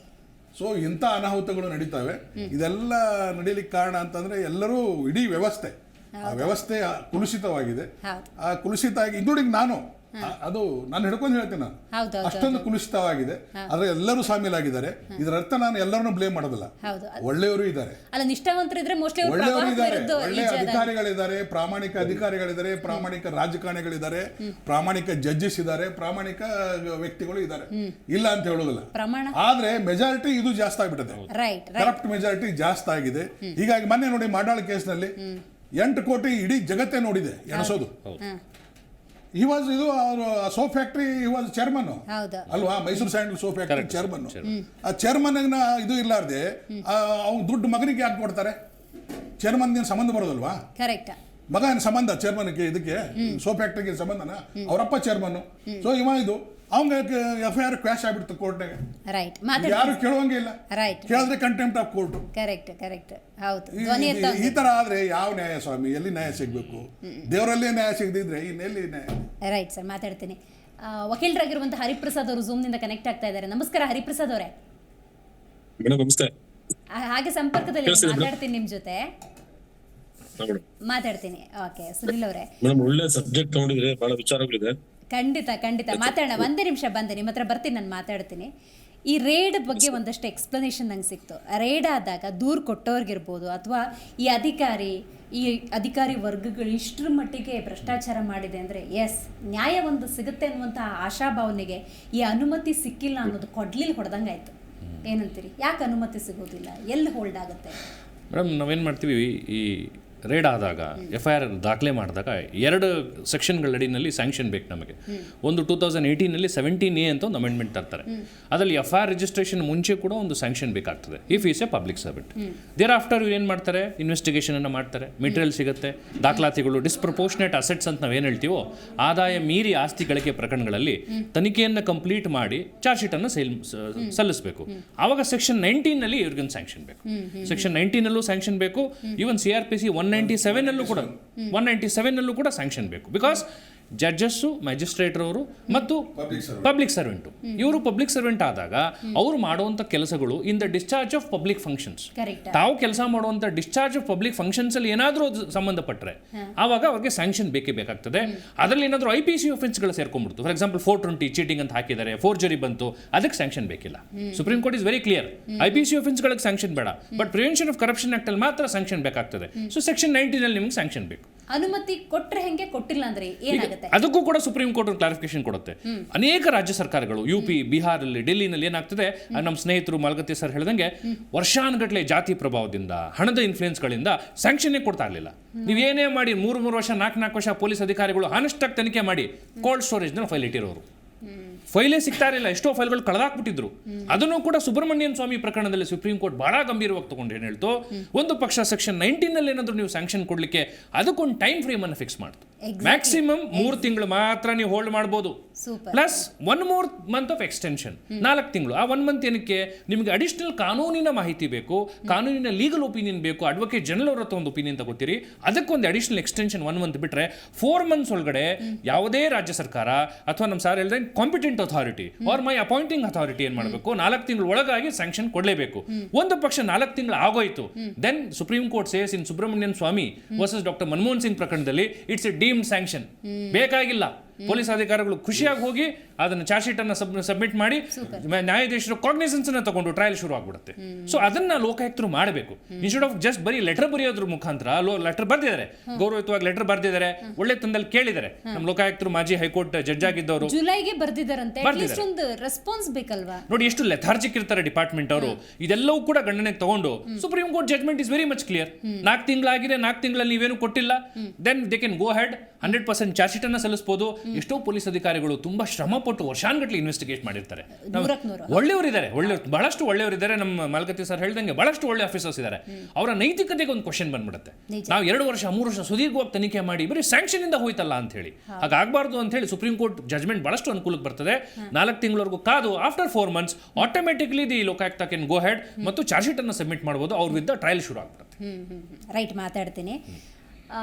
ಹರಿಪ್ರಸಾದ್ ಅವರೇ, ಬಹಳ ಮುಖ್ಯವಾದಂಥ ವಿಚಾರ ಇವತ್ತು ನಾವು ಮಾತಾಡ್ತಾ ಇದ್ದೀವಿ. ಒಂದು ಆಶಾಭಾವನೆ ಇರುತ್ತೆ, ತಪ್ಪಿತಸ್ಥರಿಗೆ ಶಿಕ್ಷೆ ಆಗುತ್ತೇನೋ ಅಂತ ಹೇಳಿ. ನಾವು ಭ್ರಷ್ಟಾಚಾರ ಮುಕ್ತ ದಕ್ಷ ಆಡಳಿತ ಕರ್ನಾಟಕದಲ್ಲಿ ಕಂಡು ಬರಬೇಕು ಅನ್ನುವಂತಹ ಆಶಾಭಾವನೆಯಲ್ಲಿದ್ದಾಗ ಈ ರೀತಿ ಅನುಮತಿಯೇ ಸಿಗದಿರೋದು ಬಹಳ ದುರಂತ. ಬಟ್ ಇಲ್ಲಿ ಒಂದನ್ನು ನಾನು ಕ್ಲಿಯರ್ ಮಾಡಿಕೊಡಿ, ಅನುಮತಿ ಸಿಗದೇ ಇರೋ ಹಾಗೆ ಮಾಡ್ಬೋದಾ, ಅನುಮತಿ ಸಿಗದಿರೋ ಹಾಗೆ ಪೋಸ್ಟ್ಪೋನ್ ಮಾಡ್ಬೋದಾ, ಅಂದ್ರೆ ಸ್ಟಾಪ್ ಮಾಡ್ಬೋದಾ, ಪೋಸ್ಟ್ಪೋನ್ ಮಾಡ್ಬೋದಾ, ಆ ಕ್ಲಾರಿಟಿ ಕೊಡ್ಬೋದಾ? ಈಗ ಫೈಲೇ ಇಲ್ದಂಗ್ ಮಾಡ್ತಾರೆ. ಆಡಿಯೋ ನಂಗೆ ಕೇಳಿಸ್ತಾ ಇಲ್ಲ ಮೇಡಮ್. ಇಲ್ಲಿ ಏನಾಗಿದೆ ಕೇಳಿಸ್ತಾ ಮೇಡಮ್? ಹಲೋ, ಕೇಳಿಸ್ತಾ ಇದೆಯಾ? ಓಕೆ ಓಕೆ, ಹಾ ಕೇಳಿಸ್ತಾ ಮಾತಾಡಿ. ಇಲ್ಲಿ ಒಂದು ಚಾಲೆಂಜಿಂಗ್ ನೇಚರ್ ಜಾಬ್ ಇದೆ ಲೋಕಾಯುಕ್ತದಲ್ಲಿ. ಇಲ್ಲಿ 2 ಪ್ರಮುಖ ಟೆಕ್ನಿಕಲ್ ಇಶ್ಯೂಸ್ ಇದೆ ಮೇಡಮ್. ಒಂದು, ನಾವೇನು ಈಗ ತಾವು ತಪ್ಪಿತಸ್ಥರು ಅಂತಂದ್ರೆ, ತಪ್ಪಿತಸ್ಥರು ಯಾರೇ ತಪ್ಪಿತಸ್ಥರು, ಕುಬೇರರು ಅಂತ ಟೈಟಲ್ ಕೊಟ್ಟಿದ್ದೀರಿ. ಇಲಾಖೆ ಎನ್ಕ್ವೈರಿಗೆ ಪ್ರಸ್ತಾವನೆಗೆ ಕೂಡ ಕುಬೇರರು ಅಂತ ಕೊಟ್ಟಿದ್ರಲ್ವಾ ಅನುಮತಿ ಕೊಡ್ಲಿಕ್ಕೆ. ಇಲ್ಲಿ ಒಂದು ವಿಚಾರ ಹೇಳ್ತೀನಿ ನಿಮ್ಗೆ. ಭ್ರಷ್ಟಾಚಾರ ನಿಯಂತ್ರಣ ಕಾಯ್ದೆ 1988 ಏನಿದೆ, ಇಲ್ಲಿ ಕಲಂ 17A ಪ್ರಕಾರದಲ್ಲಿ ಲೋಕಾಯುಕ್ತರು ಸಂಬಂಧಪಟ್ಟಂತ ಸಕ್ಷಮ ಪ್ರಾಧಿಕಾರಿಗಳಿಗೆ ಎಂಕ್ವೈರಿ ಮಾಡ್ಲಿಕ್ಕೆ ಪರ್ಮಿಷನ್ ಕೇಳ್ತಾರೆ. ಇಂತ ಅಧಿಕಾರಿ ಅಂತ ದೂರು ಬಂದಿದೆ, ನೀವು ಪರ್ಮಿಷನ್. ಇದು ಫಸ್ಟ್ ಆಫ್ ಆಲ್ ಇದು ಕಾನೂನು ಇರ್ತಕ್ಕಂಥ ದೊಡ್ಡ ಲೋಪದೋಷ ಇದು. ಇದು ನನ್ನ ಅಮೆಂಡ್ಮೆಂಟ್ ಮಾಡಿ ಈ ಕಾನೂನು ತೆಗೆದಾಕ್ಬೇಕು. ಏನಕ್ಕೆ ಒಬ್ಬ ಆರೋಪಿ ಮೇಲೆ, ಒಂದು ಭ್ರಷ್ಟ ಅಂತಕ್ಕಂಥ ಒಬ್ಬ ವ್ಯಕ್ತಿ ಮೇಲೆ ಅಥವಾ ಒಬ್ಬ ಇಲ್ಲಿಗಲ್ ಆಕ್ಟಿವಿಟೀಸ್ ತೊಡಗಿರ್ತಕ್ಕಂಥ ಅಧಿಕಾರಿ ಮೇಲೆ ದೂರು ಬಂದಾಗ ಆ ಇಲಾಖೆ ಮುಖ್ಯಸ್ಥನ ಕೇಳ್ಕೊಂಡು ಅಲ್ಲಿ ಮಾಡಕ್ ಹೋದ್ರೆ ಅಲ್ಲಿ ಖಂಡಿತ ಲಾಭಿ ಆಗುತ್ತೆ. ಮತ್ತೆ ಇಲ್ಲಿ ಇನ್ನೊಂದು ಪ್ರಮುಖ ವಿಚಾರ ನೋಡಿ, ಒಂದು ಉದಾಹರಣೆ ಹೇಳ್ತೀನಿ. 2014-15 ಆರೋಗ್ಯ ಇಲಾಖೆಯಲ್ಲಿ ದೊಡ್ಡ ಮಟ್ಟದ ಅಕ್ರಮ ಆಗುತ್ತೆ ಮೇಡಮ್. ಇಲ್ಲಿ ಪಂಕಜ್ ಕುಮಾರ್ ಪಾಂಡೆ ಅಂತ ಒಬ್ರು IAS ಆಫೀಸರ್ ನೇರವಾಗಿ ಹೇಳ್ತೀವಿ ಆಯ್ತಲ್ಲ. ಸೊ ಇವ್ರ ವಿರುದ್ಧ ನಮ್ಮ ದಿನೇಶ್ ಕಲ್ಯಾಣಿ ಅಂತ ತಮ್ಗೆಲ್ಲ ಗೊತ್ತಿದೆ, ಬಹಳ ದೊಡ್ಡ ಹೋರಾಟಗಾರರು. ಇವರು ಈ ಒಂದು ಆಂಬ್ಯುಲೆನ್ಸ್ ಹಗರಣ ಆಗ್ತಿರ್ತಾರೆ ಮೇಡಮ್. ನಮ್ ಸಾವಿರಾರು ಆಂಬ್ಯುಲೆನ್ಸ್ ಗಳು ಓಡ್ದಲೆ ನಿಂತಿರ್ತವೆ. ಆ ನಿಲ್ಸಿರ್ತಕ್ಕಂಥ ಆಂಬ್ಯುಲೆನ್ಸ್ ಗಳಿಗೆ ಡೀಸೆಲ್ ಇನ್ನೊಂದು ಮತ್ತೊಂದು ಬಿಲ್ಗಳು ತಗೊಂಡು ದೊಡ್ಡ ಅಕ್ರಮಗಳು ಮಾಡಿರ್ತಾರೆ. ಈ ವಿಚಾರದಲ್ಲಿ ಆ ಒಂದು ಮುಖ್ಯಸ್ಥರ ಕಮಿಷನರ್ ಆಗಿರ್ತಕ್ಕಂಥ ಪಂಕಜ್ ಕುಮಾರ್ ಪಾಂಡೆ ಮೇಲೆ ದೂರು ಬರೀತಾರೆ. ಕಲಂ 17A ಇದುವರೆಗೂ ಇಲಾಖೆ ಅವ್ರಿಗೆ DPR ಬರೀತಾರೆ. ನಮ್ಮ DPR ಸೆಕ್ಷನ್ ಏನ್ ಬರ್ತೇವೆ ಇಲ್ಲಿ ಈ IAS ಗಳು IFS ಗಳಿಗೆ ಪರ್ಮಿಷನ್ ಕೊಡ್ತಕ್ಕಂಥದ್ದು ಈ ತರ ಎಂಕ್ವೈರಿ ಕಂಡಕ್ಟ್ ಮಾಡ್ಲಿಕ್ಕೆ ಅಥವಾ ಲೋಕಾಯುಕ್ತ ಮೇಲೆ ವಿಚಾರಣೆ ಮಾಡ್ಬೋದಾ ಇನ್ನೊಂದು ಮಾಡ್ಬೋದು ಅಂತಕ್ಕಂಥ ವಿಚಾರದಲ್ಲಿ ಈ ಒಂದು ಸೆಕ್ಷನ್ ಗೆ DPR ಏನಿರುತ್ತೆ ಇವರು ಪರ್ಮಿಷನ್ ಕೊಡಬೇಕು. ಇದುವರೆಗೂ ಏನಕ್ಕೆ ಕೊಟ್ಟಿಲ್ಲ. ಮತ್ತೆ ಇದೇ ಆಫೀಸರು KDBಗೆ ಎಕ್ಸಿಕ್ಯೂಟಿವ್ ಮೆಂಬರ್ ಮತ್ತೆ ಕಾರ್ಯನಿರ್ವಹಣಾಧಿಕಾರಿ ಆಗಿರ್ತಾರೆ. ಈ ಸಂದರ್ಭದಲ್ಲಿ ಅಲ್ಲೂ ಸಾಕಷ್ಟು 100 ಕೋಟಿ ಅಕ್ರಮ ಆಗ್ತದೆ. ಇದೇ ಸಂದರ್ಭ ದಿನೇಶ್ ಕಲ್ಯಾಣ್ ಲೆಟರ್ ಬರೀತಾರೆ, ಇವ್ರ ಮೇಲೆ ಇದು ಮಾಡಿ ಲೋಕಾಯುಕ್ತಗೆ. ಎಲ್ಲಿ ಇದು ಸಾಧ್ಯ ಆಗಿದೆ, ಯಾವ ಮಟ್ಟಕ್ಕೆ ಸಾಧ್ಯ? ಏಕೆಂದ್ರೆ ಇಲ್ಲಿ IAS ಆಫೀಸರ್ಗಳ ಲಾಬಿ ತುಂಬಾ ಜಾಸ್ತಿ ಇರ್ತಕ್ಕಂಥ ನೋಡ್ತೀವಿ. ಮತ್ತು ಪೊಲೀಸ್ ವ್ಯವಸ್ಥೆ ಬಂದಾಗ ಮಲಗದ್ ಸಾಹೇಬ್ ಚೆನ್ನಾಗಿ ಹೇಳ್ತಾ ಇದ್ರು, ಏನ್ ಆಗ್ತಾ ಇದೆ ಅದೇ ಸಾಮಾನ್ಯ ವ್ಯಕ್ತಿ ಮೇಲೆ ಯಾವ್ದು ಸಪೋರ್ಟ್ ಇಲ್ಲ ಅಂತಂದ್ರೆ ಅವ್ರ ಮೇಲೆ ದೂರ್ ಕೊಟ್ರೆ ಈಸಿಯಾಗಿ ಎಂಕ್ವೈರಿಗಳು ಆಗ್ತದೆ, ಯಾವುದೇ ರೀತಿಯ ರಾಜಕೀಯ ಆಗ್ತದೆ ಅಂತಲ್ಲ. ಈ ಒಂದು ಪ್ರಕರಣಗಳಲ್ಲಿ ಸಾಕಷ್ಟು IAS ಗಳ ಮೇಲೆ ಇರ್ತಕ್ಕಂಥ ಪ್ರಕರಣಗಳು ಅಥವಾ ಒಂದು ರಾಜಕೀಯ ಹಿನ್ನೆಲೆ ಇರ್ತಕ್ಕಂಥ ಅಧಿಕಾರಿಗಳ ಮೇಲೆ ಕೊಟ್ಟಿರ್ತಕ್ಕಂಥ ಕಂಪ್ಲೇಂಟ್ಗಳು ಇದುವರೆಗೂ 3 ವರ್ಷ ಆದ್ರೂ 4 ವರ್ಷ ಆದ್ರೂ ಸಹ ಯಾವುದೇ ರೀತಿಯ ಎಂಕ್ವೈರಿಗಳು ಕಂಡಕ್ಟ್ ಆಗದಲ್ಲ ಇವತ್ತು ಪೆಂಡಿಂಗ್ ಇದೆ. ಏನಕ್ಕೆ, ಯಾವ ಒಂದು ಕಾರಣಗಳಿಗೆ? ಇದು ಲಾಭಿ ತಾನೆ. ಮತ್ತು ಒಂದು ಸಂಸ್ಥೆ ಇವತ್ತು ಎನ್ಕ್ವೈರಿ ಕಂಡಕ್ಟ್ ಮಾಡ್ತಾ ಇದೆ ಒಬ್ಬ ಭ್ರಷ್ಟ ಆರೋಪಿತ ಅಧಿಕಾರಿಗಳ ಮೇಲೆ ಅಂತಂದ್ರೆ ಅವ್ರ ವಿಚಾರ ಇಲಾಖೆ ಗಮನಕ್ಕೆ ತಂದ್ರೆ ಇಲಾಖೆ ಮುಖ್ಯಸ್ಥರು ತಂದ್ರೆ ಅವರೆಲ್ಲ ಕೊಲೀಗ್ಸ್ ಇರ್ತಾರೆ, ಎಲ್ಲ IAS ಗಳು IPS ಗಳ ಕೆಟಗರಿ ಆಫೀಸರ್ಸ್ ಇರ್ತಾರೆ. ಇವರೆಲ್ಲ ಒಂದಾಗ್ಬಿಟ್ಟು ಇನ್ಫಾರ್ಮೇಶನ್ ಕೊಟ್ಟು ಇನ್ಫಾರ್ಮೇಶನ್ ಲೀಕ್ ಮಾಡತಕ್ಕಂಥ ಒಂದು ಸಾಧ್ಯತೆಗಳಿರುತ್ತೆ, ಅಥವಾ ಫೇವರಿಸಮ್ ಮಾಡ್ತಕ್ಕಂಥ ಒಂದು ಸಾಧ್ಯತೆ ಇರುತ್ತೆ. ಮತ್ತು ಇದು ದೊಡ್ಡ ಮಟ್ಟದ ಲಾಬಿಯ ಕಾರಣದಿಂದ ಇವತ್ತೇನು ಕಲಂ 17 ನಮ್ಮ ಭ್ರಷ್ಟಾಚಾರ ನಿಯಂತ್ರಣ ಕಾಯ್ದೆ ಇದೆ. ದಯಮಾಡಿ ಸಂಬಂಧಪಟ್ಟ ಕೇಂದ್ರ ಸರ್ಕಾರ ಆಗ್ಲಿ ಸಂಬಂಧಪಟ್ಟ ಈ ಒಂದು ಕಾನೂನು ತಿದ್ದುಪಡಿಗಳು ಮತ್ತು ಆಯ್ತು ಇದೊಂದು ಮುಖ ನೋಡೋಣ. ಎಂಕ್ವೈರಿ ಮಾಡ್ಬೇಕಾದ್ರೆ ಸಂಬಂಧಪಟ್ಟಂತ ಅಧಿಕಾರಿಗಳಿಗೆ ಅಥವಾ ಸಕ್ಷಮ ಅಧಿಕಾರಿಗಳು ಗಮನ ತರಬೇಕು, ಪರ್ಮಿಷನ್ ತಂದ್ರೆ ಎಂಕ್ವೈರಿ ಮಾಡ್ತಾರೆ. ಇವತ್ತು ಸಾವಿರಾರು ಪ್ರಕರಣಗಳು, ಸಾವಿರಾರು ವಿಚಾರಗಳು ನನ್ನ ಹತ್ರ ಸಾಕಷ್ಟು ಆಗ್ಲಿದೆ. ಈ ಲೋಕಾಯುಕ್ತದಲ್ಲಿ ನಮ್ಮಲ್ಲಿ ಕಲಂ 12(3) ಇದ್ರ ಪ್ರಕಾರ ಅಧಿಕಾರಿಗಳ ಮೇಲೆ ಎಂಕ್ವೈರಿಗೆ ಪರ್ಮಿಷನ್ ಸಿಗುತ್ತೆ, ಎಂಕ್ವೈರಿ ಮಾಡ್ತಾರೆ, ಸಂಬಂಧಪಟ್ಟಂತ ಪ್ರಾಧಿಕಾರಿಗಳಿಗೆ ರಿಪೋರ್ಟ್ ಮಾಡ್ತಾರೆ, ಸರ್ಕಾರಗಳು ಕೊಡ್ತಾರೆ, ಸಚಿವಾಲಯಗಳು ಕೊಡ್ತಾರೆ. ಈ ಸಾವಿರಾರು ಪ್ರಕರಣಗಳು ಈಗ ಕಳೆದ ವರ್ಷದಲ್ಲಿ ಹತ್ತತ್ರ ಒಂದು 2,700 ಪ್ರಕರಣಗಳು ಪೆಂಡಿಂಗ್ ಇದೆ.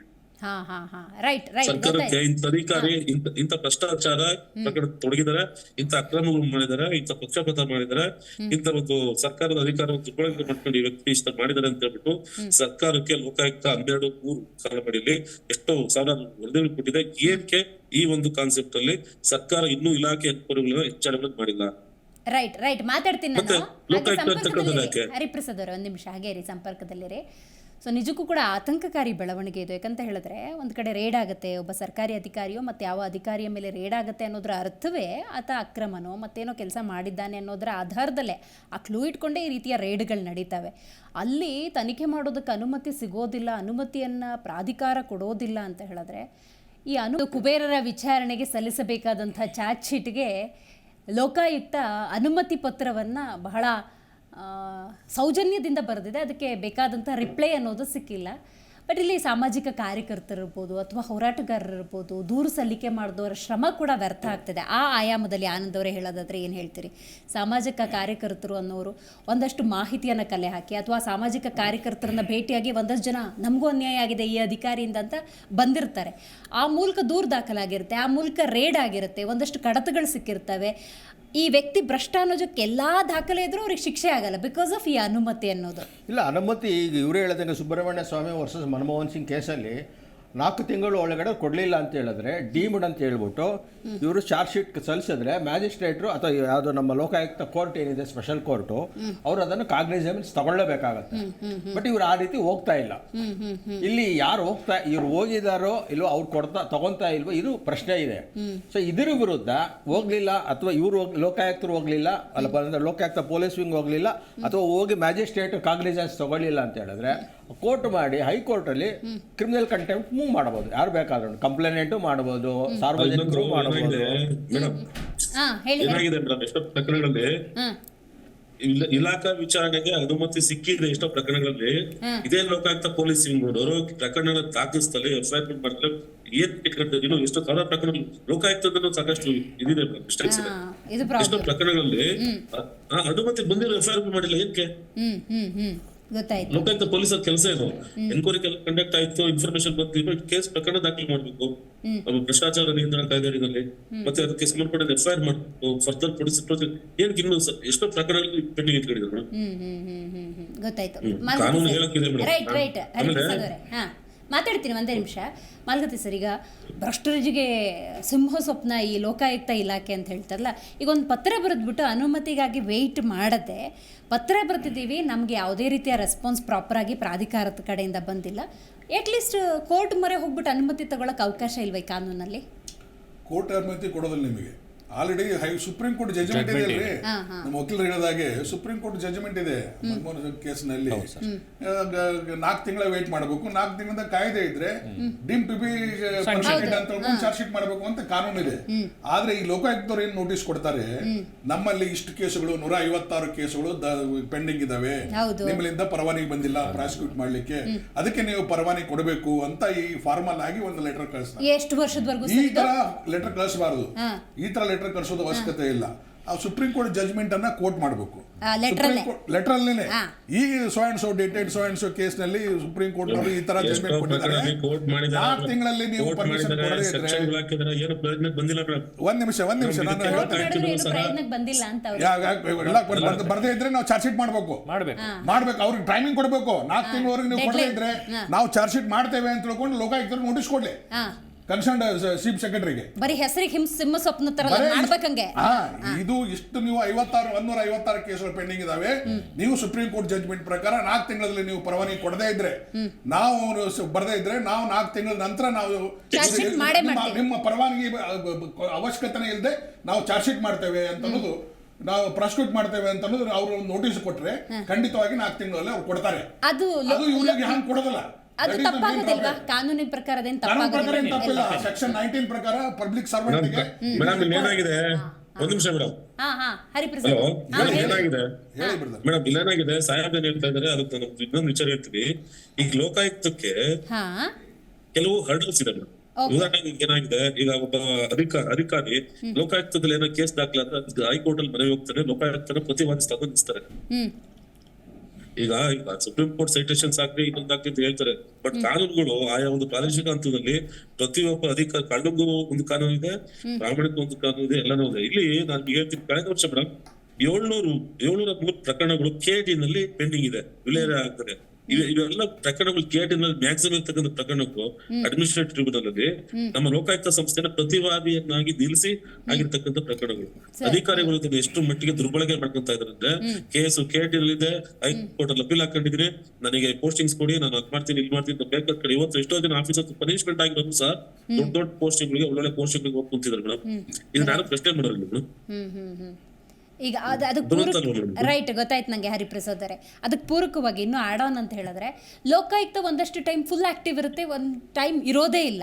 ಸೊ ಈ ರೀತಿ ಸರ್ ಹೇಳ್ದಂಗೆ ಲೆಟ್ರಲ್ಲೇ ಒಂದ್ ನಿಮಿಷ ಹೇಳಿ ಹೇಳಿ ಹೇಳಿ ಮೇಡಮ್, ಇಲ್ಲಿ ಲೋಕಾಯುಕ್ತ ಅಂತದ್ದು ಇವತ್ತು ನನ್ನ ಪ್ರಕಾರ ಜಸ್ಟ್ ಲೈಕ್ ಎ ಪಾರ್ಕಿಂಗ್ ಆಗಿದೆ. ಇಲ್ಲಿ ಲೋಕಾಯುಕ್ತಕ್ಕೆ ಯಾವುದೇ ರೀತಿಯ ಸಂಪೂರ್ಣ ಶಕ್ತಿ ಅಧಿಕಾರ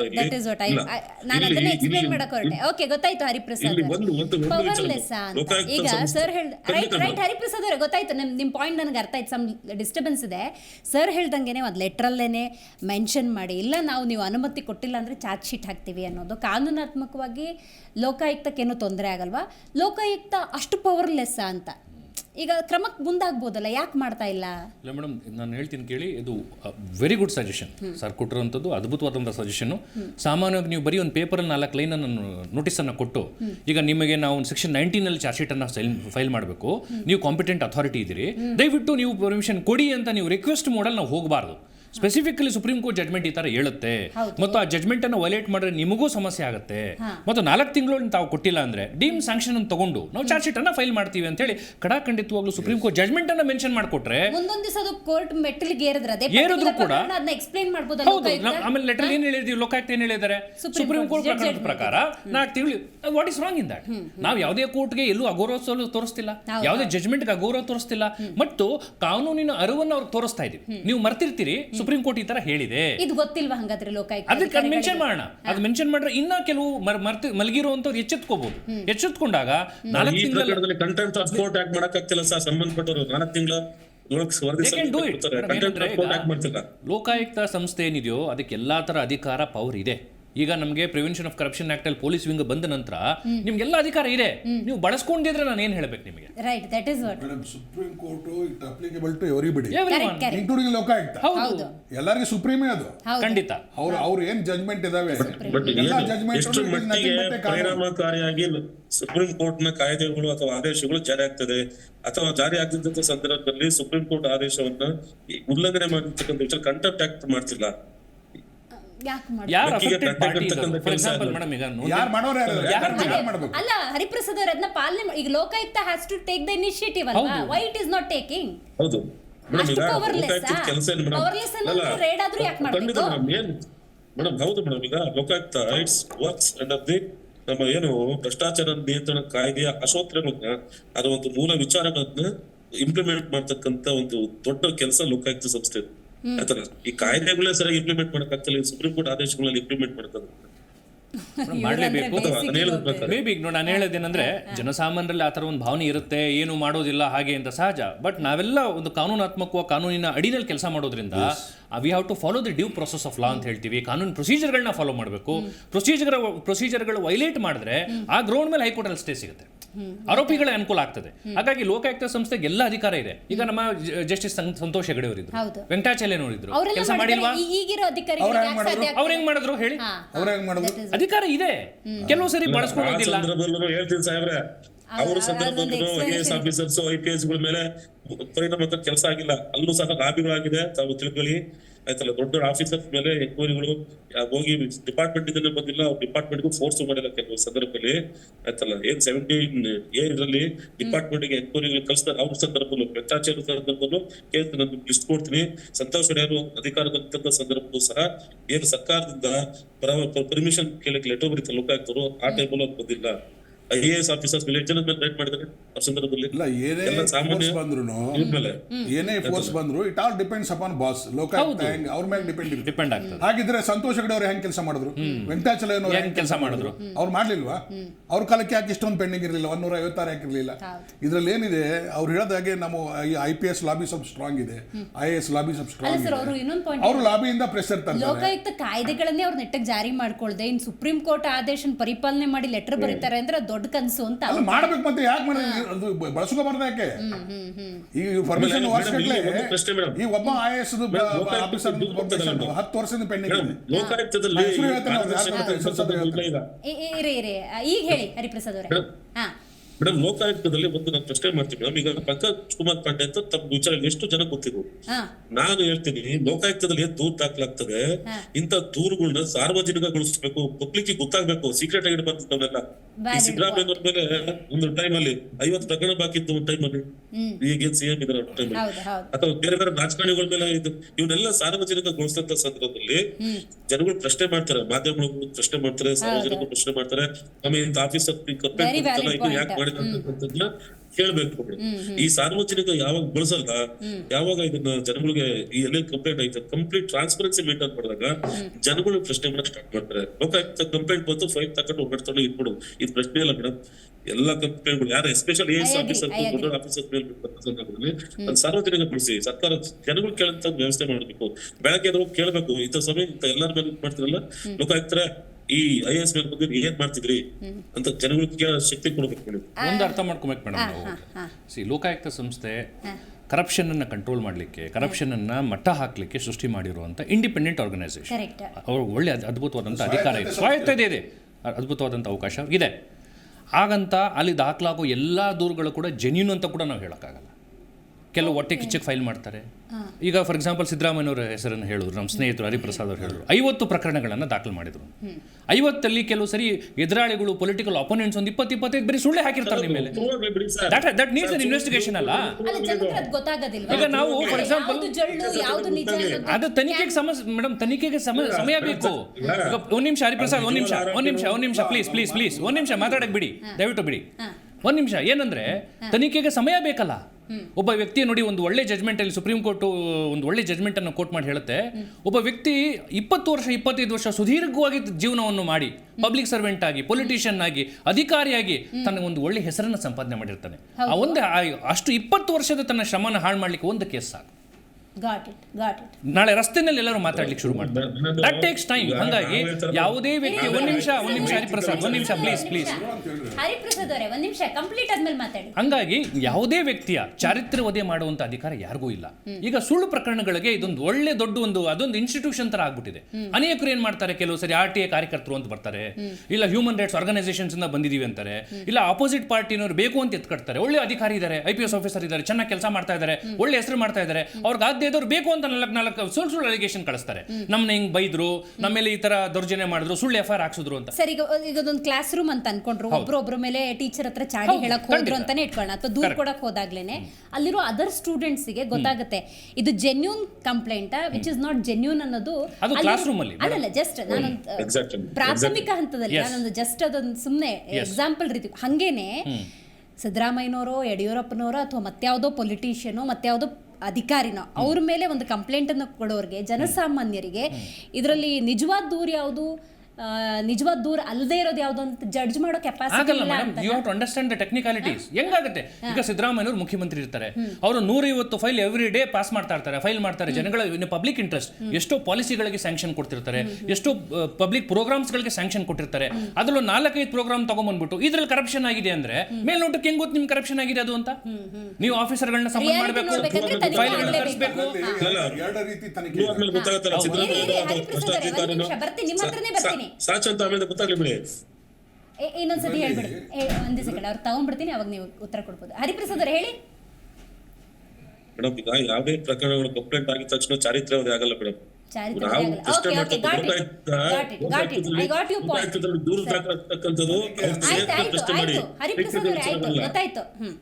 ತನಿಖೆ ಅಂದ್ರೆ 2 ಪ್ರಕಾರ ತನಿಖೆ ಇದಾವೆ ಲೋಕಾಯುಕ್ತದಲ್ಲಿ. 156 CR ಪ್ರಕಾರ ಒಂದು ತನಿಖೆ, ಒಂದು ಎನ್ಕ್ವೈರಿ ಮಾಡೋದು, ಎನ್ಕ್ವೈರಿ ಅಂಡ್ ರಿಪೋರ್ಟ್ ಮಾಡೋದು. ಅರ್ಥ ಆಯ್ತಾ? 2 ರೀತಿ ತನಿಖೆ. ನೀವು ಕನ್ಫ್ಯೂಸ್ ಮಾಡ್ಕೊಂಡ್ರಿ. ಎನ್ಕ್ವೈರಿ ಅಂದ್ರೆ ಸದ್ಯಡಿ ಸಪರೇಟ್, ಅದು ಚಾರ್ಜ್ ಶೀಟ್ ಆಗುವಂಗಿಲ್ಲ. ಅದು ಬರೀ ಎನ್ಕ್ವೈರಿ ಮಾಡಿ ರಿಪೋರ್ಟ್ ಕೊಡ್ತಾರೆ. ಅದ್ಮೇಲೆ ಅಲ್ಲಿ ಅಲಿಗೇಷನ್ ಇದಾವೆ, ರೈಟ್ ಆರ್ ರಾಂಗ್ ಅಂತ ಅನ್ನೋದು ಇದು ಮಾಡ್ತಾರೆ. ಅವಾಗ ಅವ್ರು ಲೋಕಾಯುಕ್ತ ಇಶ್ಯೂ FIR, ಅವಾಗ ನಿಜ ಇತ್ತಂದ್ರೆ FIR ಮಾಡಿ ತನಿಖೆ ಮಾಡಿ ಅಂತ ಆರ್ಡರ್ ಮಾಡ್ತಾರೆ. ಸೊ ಇದರಲ್ಲಿ 2 ರೀತಿ ತನಿಖೆ ಇರೋದ್ರಿಂದ ನಾವು ಕನ್ಫ್ಯೂಸ್ ಮಾಡ್ಕೊಳ್ಳೋದು ಬೇಡ. ಎನ್ಕ್ವೈರಿ ಬೇರೆನೆ, ಇನ್ವೆಸ್ಟಿಗೇಷನ್ ಬೇರೆನೆ. ಇನ್ವೆಸ್ಟಿಗೇಷನ್ ಮಾಡಿದ್ರೆ ನಾವು FIR ಆದ್ಮೇಲೆ 156 CR ಪ್ರಕಾರ ಅವ್ನಿಗೆ ಎಲ್ಲ ಪವರ್ ಬರ್ತವೆ, ಅರೆಸ್ಟಿಂಗ್ ಪವರು, ಸೀಜಿಂಗ್ ಪವರು ಎಲ್ಲ ತರ ಇನ್ವೆಸ್ಟಿಗೇಷನ್ ಮಾಡಕ್ ಬರ್ತದೆ. ಸೊ 4 ತಿಂಗಳ ಅಥವಾ 6 ತಿಂಗಳವರೆಗೆ ಇರ್ತದೆ. ಮುಂದೆ ಅವನು ಎಕ್ಸ್ಟೆನ್ಷನ್ ಬೇಕಾದ್ರೆ ಮತ್ತೆ ಲೋಕಾಯುಕ್ತರ ಪರ್ಮಿಷನ್ ತಗೊಂಡು ಮತ್ತೆ ಎಕ್ಸ್ಟೆನ್ಷನ್ ತಗೋಬಹುದು ಇನ್ವೆಸ್ಟಿಗೇಷನ್ಗೆ. ಮುಂದೆ ಫರ್ದರ್ ಇನ್ವೆಸ್ಟಿಗೇಷನ್ಗೆ ನಾವು ಟೈಮ್ ಸಾಲ್ತಾ ಇಲ್ಲ, ನೀವು ಪರ್ಮಿಷನ್ ಕೊಡಿ ಇನ್ನೂ 2 ತಿಂಗಳಂದ್ರೆ ಮತ್ತೆ ಅವ್ರು ಪರ್ಮಿಷನ್ ಕೊಡ್ತಾರೆ. ಸೊ ಇದರಲ್ಲಿ ಏನು ಪ್ರಶ್ನೆ ಇಲ್ಲ. ಈಗ ಲೋಕಾಯುಕ್ತ ಸ್ಟ್ರಾಂಗ್ ಆಗಿ ಡಿಸಿಷನ್ ತಗೋಬೇಕು ಅಂತ ಲೋಕಾಯುಕ್ತ ಬಾಸ್ ಮೇಲೆ ಡಿಪೆಂಡ್ ಇರ್ತದೆ. ಎರಡನೇದು ಅಲ್ಲಿ ಇರುವಂತ ಲೋಕಾಯುಕ್ತ ಅಧಿಕಾರಿಗಳು ರೇಡ್ ಮಾಡೋರು ಇರ್ತೀವಿ. ಈಗ ಪ್ರತಿಯೊಂದು ಮೊದಲಲ್ಲಿ ಡಿವಿಷನ್ಗೆ ಒಬ್ಬೊಬ್ರು SP ಗಳು ಇರ್ತಿದ್ರು. ಈಗೆಲ್ಲ 31 ಜಿಲ್ಲೆಗಳಿಗೆ ಒಂದೊಂದು SP ಗಳನ್ನು ಪೋಸ್ಟ್ ಮಾಡಿದ್ದಾರೆ. ಅಲ್ಲಿ SP ಇದ್ದವ ಇಂಪಾರ್ಷಿಯಲ್ ಆಗಿರ್ಬೇಕು. SP ಇದ್ದವ ಒಂದೇ ಕಮ್ಯುನಿಟಿ ಮೇಲೆ ವಿಂಡಿಕ್ಟಿವ್ ಆಗಿದ್ರೆ ಅದೇ ಕಮ್ಯುನಿಟಿ ಆಫೀಸರ್ಗೆ ಹೋಗಿ ರೇಡ್ ಮಾಡೋದು. ಆ ಪುಟ್ಕೋಸಿ ಇರೋದು SDC FDC ಅಟೆಂಡರು 500 ರೂಪಾಯಿ 1000 ರೂಪಾಯಿ ಇಂಥವ್ರು ಹಿಡಿದು ಕೇಸ್ ಹಾಕೋದು. ಇವೆಲ್ಲ ಫಾಲ್ತು ಕೇಸ್ಗಳು ಮಾಡ್ಲಿಕ್ಕೆ ಹೋಗ್ಬಾರ್ದು. ಆ ಲೆಕ್ಕದ ಪ್ರಕಾರ ಕೇಸ್ಗಳು ಮಾಡ್ಲಿಕ್ಕೆ ಹೋಗ್ಬಾರ್ದು. ಯಾವನು ಪ್ರಾಪರ್ಟಿ ಕೋಟಿಗಟ್ಟಲೆ ಮಾಡಿದ್ದಾನೆ ಅಂಥವ್ನಿಗೆ ಬಿಡಬಾರ್ದು. ಯಾವನೇ ಜಾತಿ ಇರಲಿ, ಯಾವನೇ ಪಾಲಿಟಿಷಿಯನ್ ಇರಲಿ, ಯಾವನೇ ಇನ್ಫ್ಲೂಯೆನ್ಸ್ ಇರಲಿ, ಅಂಥವ್ನಿಗೆ ಬಿಡಬಾರ್ದು. ಕೋಟಿ ಕೋಟಿ ನೂರಾರು ಕೋಟಿ ನಮ್ಮಲ್ಲಿ ಇದ್ರು ಕೆಲವೊಬ್ರು ಡಿಜಿ ಹೌದೌದು ಸರ್. ಲೋಕಾಯುಕ್ತದಲ್ಲಿ ಇದ್ದಾಗೆ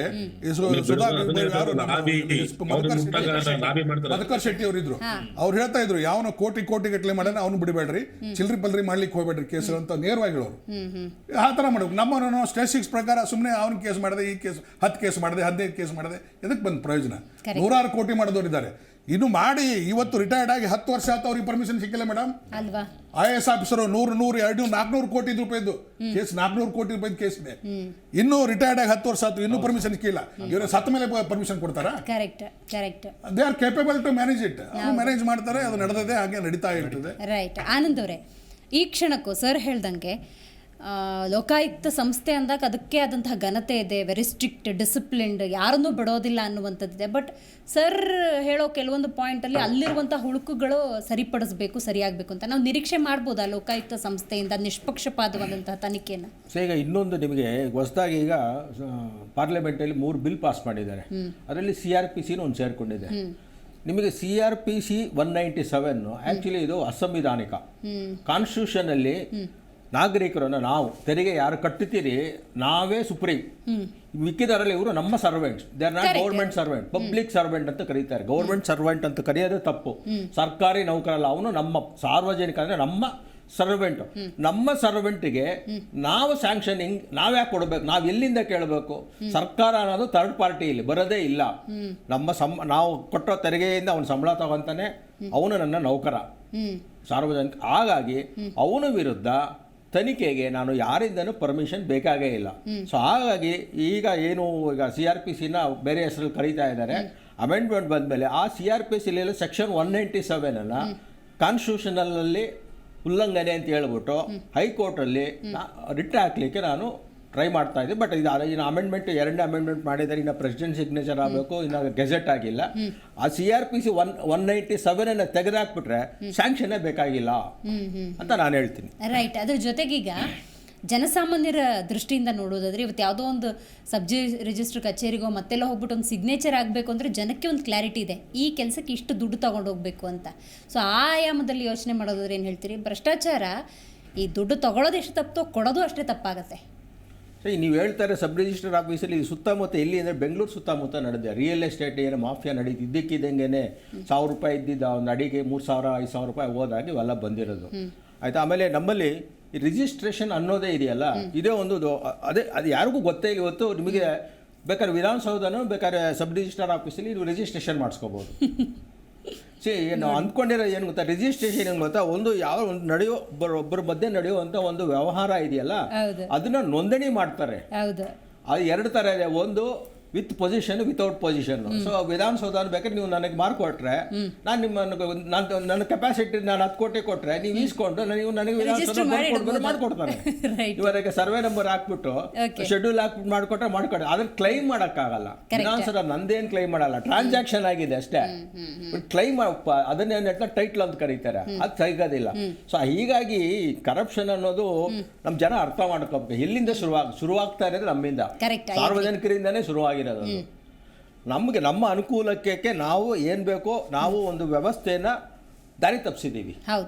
ಈಗ 10 ಜನ ಇದ್ದಾರೆ, ನಾನೊಬ್ಬನ ಕೆಲಸ ಬೇಕು, ನಾನು 9 ಜನಕ್ಕೆ ನಾನು ಮೋಸ ಮಾಡಲೇಬೇಕು ಅಂದರೆ ರೇಸ್ ಇದ್ದಂಗೆ. ಹಾಗೇನು ಮಾಡ್ತಾನೆ ಎಲ್ಲ ಥರದಲ್ಲೂ ಬೇರೆಯವ್ರ ದಾರಿ ತಪ್ಸೋಕ್ಕೆ ಎಲ್ಲ ಮಾಡಿಬಿಟ್ಟು ಅವನು ಹೋಗಿ ಮಾಡ್ತಾನೆ. ಆ ದಾರಿ ತಪ್ಸೋದೇನಿದೆ ಅದೇ ಲಂಚ ಏನು ಬೇಕಾದ್ರೂ ಅನ್ಕೊಳ್ಳಿ. ಸೊ ಇಲ್ಲಿ ಸಾರ್ವಜನಿಕರೇ ಇದಕ್ಕೆ ಮೂಲ ಕಾರಣ.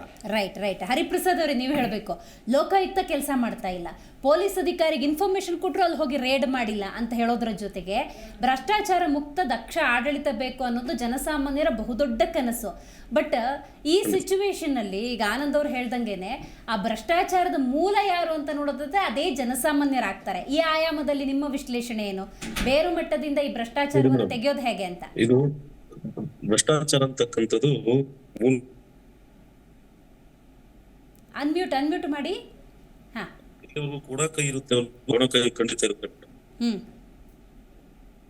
ಹಾಗಾಗಿ ಒಂದು ಆತ್ಮಸಾಕ್ಷಿಗೆ ಅನುಗುಣವಾಗಿ ಅಧಿಕಾರಿಗಳು ವ್ಯಾಲ್ಯೂಸ್ ಎಥಿಕ್ಸ್ ನ ಇಟ್ಕೊಂಡು ಕೆಲಸ ಮಾಡಬೇಕು. ಯಾಕಂದ್ರೆ ಲೋಕಾಯುಕ್ತ ಸಂಸ್ಥೆ ಜಾರಿ ಆಗಿದ್ದೇನೆ ಒಂದು ವ್ಯಾಲ್ಯೂ ಬೇಸ್ಡ್ ಪಾಲಿಟಿಕ್ಸ್ ಆಧಾರದ ಮೇಲೆ 1984 ಸಂದರ್ಭದಲ್ಲಿ ರಾಮಕೃಷ್ಣ ಹೆಗಡೆ ಅಧಿಕಾರಕ್ಕೆ ಒಂದು ಇಂಪ್ಲಿಮೆಂಟ್ ಮಾಡ್ತಾರೆ. ವ್ಯಾಲ್ಯೂ ಬೇಸ್ಡ್ ಪಾಲಿಟಿಕ್ಸ್ ಅಂತಕ್ಕಂಥ ಒಂದು ವಿಚಾರ. ಹಾಗೇನೆ ನಮ್ಮಲ್ಲೂ ಸಹ ಅಧಿಕಾರಿಗಳಲ್ಲೇ ವ್ಯಾಲ್ಯೂ ಬೇಸ್ಡ್ ಕಾನ್ಸೆಪ್ಟ್ ಇಟ್ಕೊಂಡು ಒಂದು ನಾನು ನಿಜವಾದ ನಾಗರಿಕ ಸೇವಕ ಅಂತಕ್ಕಂಥ ಒಂದು ಮನೋಭಾವನೆಯಿಂದ ಕೆಲಸ ಮಾಡಿದ್ರೆ ಖಂಡಿತ ಎಲ್ಲ ಸರಿಸಮ ಇರುತ್ತೆ. ಮತ್ತೆ ನಾನು ಒಂದು ಹೇಳಕ್ ಇಷ್ಟಪಡ್ತೀನಿ ಮೇಡಮ್, ನಾನು ಈ ಲೋಕಾಯುಕ್ತ ಸಂಸ್ಥೆ ವಿಚಾರದಲ್ಲಿ ಸಂಶೋಧನೆ ಮಾಡಿದ್ದೀನಿ. ನಾನು ಎಲ್ಲ ಓದಿದ ಇದನ್ನ ಕಾನ್ಸ್ಟಿಟ್ಯೂಷನಲೈಸ್ ಮಾಡಬೇಕು. ಸಂವಿಧಾನಬದ್ಧ ಸಂಸ್ಥೆ ಏನು ಎಲೆಕ್ಷನ್ ಕಮಿಷನ್ ಕೆಲಸ ಮಾಡ್ತೇವೆ ಮೇಡಮ್, ತುಂಬಾ ಇಂಡಿಪೆಂಡೆಂಟ್ ಆಗಿ ಈ ರೀತಿಯಲ್ಲಿ ಒಂದು ಸಂವಿಧಾನಬದ್ಧ ಸಂಸ್ಥೆ ಮಾಡಿದಂತ ಸಂದರ್ಭದಲ್ಲಿ ಇದಕ್ಕೆ ಫುಲ್ ರೈಟ್ಸ್ ಬರುತ್ತೆ. ಭ್ರಷ್ಟಾಚಾರ ಅಂತಕ್ಕಂಥದ್ದನ್ನ ಮತ್ತೆ ಏನಿಲ್ಲಿ ಸರ್ಕಾರದ ಮಟ್ಟದಲ್ಲಿ ಇರ್ತಕ್ಕಂಥ ಅವ್ಯವಹಾರಗಳನ್ನ ಒಂದು ಮಟ್ಟಿಗೆ ನಿರ್ಮೂಲನೆ ಮಾಡ್ಲಿಕ್ಕೆ ಚಾನ್ಸ್ ಇದೆ ಅಂತ ಹೇಳಕ್ ಇಷ್ಟ. ರೈಟ್ ಮಾಲ್ಗತ್ತಿ ಸರ್, ಈಗ 3 ತಿಂಗಳಲ್ಲಿ ನಿರ್ಧಾರ ತಗೋಬೇಕು ಅಂತ ಹೇಳ್ಬಿಟ್ಟು ಲೋಕಾಯುಕ್ತ ಈಗ ಪತ್ರ ಬರೆದಿರೋದು. ಸೊ 3 ತಿಂಗಳ ಒಳಗೆ ಸರ್ಕಾರ ಟೆನಿಕಾಸ್ಟ್ ಒಂದು ರಿಪ್ಲೈ ಕೊಡಲೇಬೇಕು. ಅದು ಪೋಸ್ಟ್ಪೋನ್ ಆಗೋ ಚಾನ್ಸಸ್ ಇರುತ್ತೆ, ಏನಾದರೂ ಡಿಲೇ ಮಾಡ್ಬೋದಾ ಅನುಮತಿಯನ್ನು ಕೊಡೋದಕ್ಕೂ ಕೂಡ? ಅವ್ರು ಉತ್ತರನೇ ಕೊಡೋದಿಲ್ಲ. ಇದು ಹೆಂಗೆ ಸರ್, ನಾವು ಇದನ್ನ ಹೆಂಗೆ ಅದಕ್ಕೆ ಅವರು ರಿಸ್ಟ್ರಿಕ್ಷನ್ ಹಾಕಿ ಕಂಡೀಷನ್ ಹಾಕಿ 4 ತಿಂಗಳೊಳಗೆ ನೀವು ಕೊಡದೇ ಇದ್ರೆ ನಾವು ಸುಪ್ರೀಂ ಕೋರ್ಟ್ ಆದೇಶ ಪ್ರಕಾರ ನಿಮ್ಮ ಅವಶ್ಯಕತೆ ಇಲ್ಲ ಅಂತ ತಿಳ್ಕೊಂಡು ನಾವು ಚಾರ್ಜ್ ಶೀಟ್ ಮಾಡ್ತೇವೆ. ಸರ್ಕಾರಕ್ಕೆ ಬರೆದ ಲೆಟರ್ ಸಮೇತ ತಗೊಂಡು 4 ತಿಂಗಳಾದ್ಮೇಲೆ ಸುಪ್ರೀಂ ಕೋರ್ಟ್ ಅನ್ನು ಆದೇಶ ಮಾಡಿ ಮ್ಯಾಜಿಸ್ಟ್ರೇಟ್ಗೆ ಲೋಕಾಯುಕ್ತ ಕೋರ್ಟ್ಗೆ ಅವ್ರು ಕಾಗ್ನಿಸೆನ್ಸ್ ತಗೊಳ್ಳಿ ಅಂತ ಲೆಟರ್ ಕೊಟ್ಟರೆ ತಗೊಂತಾರ ಅವರು. ಬಟ್ ಇವರು ಯಾಕೆ ಹೋಗ್ತಾ ಇಲ್ಲ ಅಂತ ನನಗೆ ಗೊತ್ತಿಲ್ಲ. ಸೊ ಕಾನೂನಲ್ಲಿ ಚಾರ್ಜ್ ಶೀಟ್ ಮಾಡ್ಬಿಡ್ಬೇಕು. ಕಾಗ್ನಿಸೆನ್ಸ್ ತಗೊಳ್ಳಿ ಇವರು ಚಾರ್ಜ್ ಶೀಟ್ ಮಾಡಿದ್ರೆ ಈ ಅಂಕಿ ಸಂಖ್ಯೆಗಳ ಆಧಾರದ ಮೇಲೆ ನೀವು ನೋಡೋದಾದ್ರೆ ಏನು ಸಮಸ್ಯೆ ಇಲ್ಲ. ಸುಪ್ರೀಂ ಕೋರ್ಟ್ ಜಡ್ಜ್ಮೆಂಟ್ ನ ಇಂಪ್ಲಿಮೆಂಟೇಷನ್ ಮಾಡೋದು ಏನ್ ತಪ್ಪಕ್ಕೆ ಸಿಕ್ಕಾಕೋತಾರೆ? ಯಾರು ತಪ್ಪಿದೆ? ಸರ್ಕಾರ ಜಡ್ಜ್ಮೆಂಟ್ ತಪ್ಪ ಅಂತ ಹೇಳೋರು ಯಾರಿದ್ದಾರೆ? ಕರೆಕ್ಟ್. ಯಾರು ಹೇಳೋದಿಲ್ಲ. ಅಲ್ಲ, ಸರ್ಕಾರ ಡಿಲೇ ಮಾಡ್ತಿದೆ ಅನ್ನೋದಾದ್ರೆ ಸರ್ಕಾರ ಡಿಲೇ ಮಾಡ್ತು ಅಂತಾನು ಕೋರ್ಟ್ ಮುಂದೆ ಹೇಳಕ್ಕಾಗಲ್ವಾ? ಅಲ್ಲ, ಅದಕ್ಕೆ ನಾನು ಕೊಟ್ಟಿದ್ದೀನಿ, ಕಂಡೀಷನ್ ಕೊಟ್ಟಿದ್ರೆ ಅದು ಹೇಳಕ್ ಬರ್ತದಲ್ಲ. ಆಯ್ತು ಸರ್, ಈಗ ಅವ್ರು ಹೆಂಗೂ ಫಾಲೋ ಮಾಡ್ತಿಲ್ಲ ಅದನ್ನ, ನೀವು ಹೇಳಿದ್ದು ಮೆಥಡ್ ನ ಫಾಲೋ ಮಾಡದಿದ್ರೆ ಲೋಕಾಯುಕ್ತವ್ರು ಮಾಡ್ಬೇಕಲ್ಲ. ಅಲ್ಲ, ಲೋಕಾಯುಕ್ತವ್ರು ಈಗ ಫಾಲೋ ಮಾಡ್ತಿಲ್ಲ. ಈಗ ಸುಮ್ಮನೆ ಕೊಡ್ತಾರೆ, ನಾಮಕೆ ವಾಸ್ತೆ ಕೊಟ್ಟಿದ್ದೀವಿ, ಅಷ್ಟಾಗಿ ಮಾಡೋ ನಾ ಹೊಡೆದಾಗ ಮಾಡ್ತೀನಿ ಅಂತ ಸುಮ್ಮನೆ ಕೊಡ್ತಾರೆ. ಡ್ರಾಮಾ ಮಾಡ್ತಾ ಇದ್ದಾರೆ ಎಲ್ಲ ನಾಟಕ ಕಂಪನಿ ಎಲ್ಲ. ನೀನ್ ಹಾಗೆ ಮಾಡೋ ನಾನು ಹಿಂಗ್ ಮಾಡ್ತೀನಿ ಅಂತ ನೋಡಿ ಯಾರು ಬಾಸ್ ಇರ್ತಾರೆ ಮೇಡಮ್. ನಾಟಕ ಮೇಡಮ್, ಒಂದು ಪ್ರಶ್ನೆ ಮೇಡಮ್, ಸುಪ್ರೀಂ ಕೋರ್ಟ್ ವಿಚಾರಗಳನ್ನ ಲೋಕಾಯುಕ್ತ ಸಿಟಿ ಕಮಿಷನರ್ ಸ್ಟ್ರಾಂಗ್ ಬಂದ, ನಾನು ಕರಪ್ಟ್ ಇದೀನಿ, ನಾನು ಆನೆಸ್ಟ್ ಆಗಿದ್ದೀನಿ, ನಿರ್ಭೀತಿಯಿಂದ ಕೆಲಸ ಮಾಡ್ತೀನಿ, ಎಲ್ಲ ಇಲ್ಲಿಗಲ್ ಆರ್ಗನೈಸ್ಡ್ ಕ್ರೈಮ್ಸ್ ಏನಿದಾವೆ ಎಲ್ಲ ಬಂದ್ ಆಗ್ಬೇಕು, ಕ್ಲಬ್ ಬಂದ್ ಆಗ್ಬೇಕು, ಓಸಿ ಬಂದ್ ಆಗ್ಬೇಕು, ಗ್ಯಾಂಬ್ಲಿಂಗ್ ಬಂದ್ ಆಗ್ಬೇಕು, ಎಲ್ಲ ಇಲ್ಲಿಗಲ್ ಆಕ್ಟಿವಿಟೀಸ್, ಲೈವ್ ಬ್ಯಾಂಡ್ ಇವೆಲ್ಲ ಬಂದ್ ಆಗ್ಬೇಕಂದ್ರೆ ಆಟೋಮೆಟಿಕ್ ಬಂದ್ ಆಗ್ತವೆ. Correct, I got it. ಅವರೇ ತಿನ್ನಾವಿದ್ರೆ ಎಲ್ಲ ಆಟೋಮೆಟಿಕ್ ಆಗಿ ಚಾಲು ಆಗುತ್ತೆ. ರೈಟ್. ಈಗ ಗೊತ್ತಾಯ್ತು ಸರ್, ಅನುಮತಿಗೆ 3 ತಿಂಗಳು ಅಂದ್ರೆ ಚಾರ್ಜ್ ಶೀಟ್ ಸಲ್ಲಿಕೆಗೆ ಕೊಟ್ಟಿಲ್ಲ, ಅದು ಡಿಲೇ ಆಯ್ತು. ಸರ್ ಹೇಳ್ದಂಗೆ ಕೊಡೋದೇ ಇಲ್ಲ ಅಂತ ಅನ್ಕೊಂಡ್ರು, ಅದನ್ನ ಆಧಾರವಾಗಿಟ್ಕೊಂಡು ಲೋಕಾಯುಕ್ತ ಕೋರ್ಟ್ ಹೋಗೋ ಚಾನ್ಸಸ್ ಇದೆಯಾ? ಕೋರ್ಟ್ ಹೋದ್ರೆ ಏನ್ ಅಂತ ಅವ್ರು ಹೇಳೋದು. ಲೋಕಾಯುಕ್ತ ಕೋರ್ಟ್ ಹೋಗೋ ಅವಶ್ಯಕತೆನೂ ಇಲ್ಲ, ಅದು ಗೊತ್ತಾಯ್ತು. ಡೈರೆಕ್ಟ್ ಆಗಿ ಹೋಗಿ ಚಾರ್ಜ್ ಶೀಟ್ ಅನ್ನ ಫೈಲ್ ಮಾಡಬಹುದು. ಆ ಪಾಯಿಂಟ್ ನನಗೆ ತುಂಬಾ ಚೆನ್ನಾಗಿ ಅರ್ಥ ಆಯ್ತು. ಮೇ ಬಿ ಅದು ಲೋಕಾಯುಕ್ತ ಅಧಿಕಾರಿಗಳಿಗೂ ಗೊತ್ತಿದೆ, ಆದ್ರೆ ಮಾಡ್ತಾ ಇಲ್ಲ ಅನ್ನೋದು ರಿಜಿಸ್ಟರ್ ಆಯ್ತು. ಅವಾಗ ಏನ್ ಮಾಡಬಹುದು ಅಂತ ತಾವು ಕೇಳ್ತಿದ್ವಿ. ಒಂದು ಪಕ್ಷ ಲೋಕಾಯುಕ್ತರು ಸೈಲೆಂಟ್ ಆಗಿ ಕೂತಿದ್ದಾರೆ, ಹೌದು, 4 ತಿಂಗಳಾಯ್ತು, 5 ತಿಂಗಳಾಯ್ತು, ಇವ್ರಿಗೂ ಮನಸ್ಸಿಲ್ಲ ಮಾಡ್ಲಿಕ್ಕೆ. ಅವಾಗ ಕಂಪ್ಲೇನೆಂಟ್ ಯಾರಿರ್ತಾರೋ ಅಥವಾ ಸಾರ್ವಜನಿಕರು ಕೂಡ ಸಾರ್ವಜನಿಕ ಹಿತಾಸಕ್ತಿ ಅರ್ಜಿಯನ್ನ ಹೈಕೋರ್ಟ್ ದಾಖಲೆ ಹೋಗ್ಬೋದು. ಹೋಗಿ ಸರ್, ಸುಪ್ರೀಂ ಕೋರ್ಟ್ ನ ಸ್ಪಷ್ಟ ವೈಲೇಷನ್ ಇದು, ಕಂಟೆಂಪ್ಟ್ ಆಗ್ತಾ ಇದೆ. ಲೋಕಾಯುಕ್ತ ಸಂಸ್ಥೆನವರು 4 ತಿಂಗಳಾದ್ಮೇಲೆ ಚಾರ್ಜ್ ಶೀಟ್ ಹಾಕೋದ್ ಬಿಟ್ಟು ಬರೀ ಲೆಟರ್ ಕೊಟ್ಟು ಲೆಟರ್ ಅಲ್ಲಿ ರಿಕ್ವೆಸ್ಟ್ ಮಾಡ್ತಾ ಕೂತಿದ್ದಾರೆ. ಸಾರ್ವಜನಿಕರ ಆಸ್ತಿ ಮತ್ತು ಹಣ ಹಾಳಾಗ್ತಾ ಇದೆ. ಹಾಗಾಗಿ ಸುಪ್ರೀಂ ಕೋರ್ಟ್ ಜಡ್ಜ್ಮೆಂಟ್ ವೈಲೇಷನ್ ಇರೋದ್ರಿಂದ ನೀವು ಹೈಕೋರ್ಟ್ ನಲ್ಲಿ ತಾವು ಒಂದು ಡೈರೆಕ್ಷನ್ ಕೊಡಿ ಲೋಕಾಯುಕ್ತಕ್ಕೆ, to suo motu go and file charge sheet ಅಂತ ಸಾರ್ವಜನಿಕ ಹಿತಾಸಕ್ತಿ ಅರ್ಜಿಯನ್ನು ಹಾಕಿದ್ರೆ ಖಂಡಿತವಾಗ್ಲೂ ಹೈಕೋರ್ಟ್ ವೆರಿ ಸೀರಿಯಸ್ ಆಗಿ ಸ್ಟ್ರಿಕ್ಚರ್ಸ್ ಅನ್ನು ಪಾಸ್ ಮಾಡುತ್ತೆ ಲೋಕಾಯುಕ್ತಗೆ. ಈ ತರದೆಲ್ಲ ಪ್ರಕರಣಗಳು ದಾಖಲಾಗಿದೆ ಸರ್. ಈ ತರದ್ದು ಸುಪ್ರೀಂ ಕೋರ್ಟ್ ಆದೇಶನ ಕಂಟೆಂಟ್ ಆಫ್ ಹರಿಪ್ರಸಾದ್ ಅವರೇ, ಬರ್ತೀನಿ, ಫೈನಲ್ ತಗೊಂತೀನಿ. ಇದೇ ಸೆಟಪ್ ಇತ್ತು. ಎಲ್ಲ ಇದೇ ಅಧಿಕಾರಿಗಳಿದ್ರು, ಎಲ್ಲ ಅವ್ರವ್ರು ಇದ್ರು. ಇವನ್ ಹಿಂದೆ ಅಜಯ್ ಕುಮಾರ್ ಸಿಂಗ್ ಕಮಿಷನರ್ ಇದ್ದಾಗ, ಶಂಕರ್ ಬಿದ್ರಿ ಕಮಿಷನರ್ ಇದ್ದಾಗ ಎಲ್ಲ ಇದೇ ಸೆಟಪ್, ಇದೇ ಅಧಿಕಾರಿಗಳಿದ್ರು. ಹಿಂದೆ ಸಂತೋಷ್ ಹೆಗಡೆ ಅವರು ಇದ್ದಾಗೆ, ವೆಂಕಟಾಚಲವರು ಇದ್ದಾಗೆ ಇದೇ ಅಧಿಕಾರಿಗಳಿದ್ರು. ಇದೇನು ಎಲ್ಲಿಂದ ಅವಾಗಿನ ಸ್ಕಾಟ್ಲೆಂಡ್ ಯಾರ್ಡ್ಲಿಂದ ಲ್ಯಾಂಡ್ ಆಗೋದಿಲ್ಲ, ಇದೇ ಅಧಿಕಾರಿಗಳೇ ಇರ್ತಾರೆ. ಅವ ಹೆಂಗಿರ್ತಾನೆ, ಅವನೇ ಟೈಟ್ ಇದ್ದ, ಫುಲ್ ಹೆದರಿಕೆ ಇಟ್ಟಿದ್ದ ಎಲ್ಲ ಸಬಾರ್ಡಿನೇಟ್ಸ್ ಮೇಲೆ. ನೀವು ಮಾಡ್ಲೇಬೇಕು, ಇಷ್ಟು ಟಾರ್ಗೆಟ್ ನೀವು ಮಾಡ್ಲೇಬೇಕು ಅಂತ ಕಂಡೀಷನ್ ಕೆಲಸ ತಗೊಂಡ್ರೆ ಖಂಡಿತವಾಗಿಯೂ ಮುಚ್ಕೊಂಡೆಲ್ಲ ಕೆಲಸ ಮಾಡ್ತಾರೆ. ಮ್ಯಾಗ್ನಾನು ಟೈಟ್ ಇರಲಿಲ್ಲ ಅಂದ್ರೆ ಅದು ಎಲ್ಲರಿಗೂ ಹಿಂಗಾಗ್ಬಿಡ್ತದೆ. ಉದ್ದೇಶ ಅಲ್ಲ ಸರ್, ಬಾಸ್ ಇದ್ದವನು ರೈಟ್ ನಾವು ಈಗ ನೀವು ಹೆಂಗೂ ರಾಜಕೀಯ ವ್ಯವಸ್ಥೆ ಲೋಕಾಯುಕ್ತ ಎಲ್ಲ ಅಬ್ಸರ್ವ್ ಮಾಡ್ತಾ ಇದ್ದೀರಿ.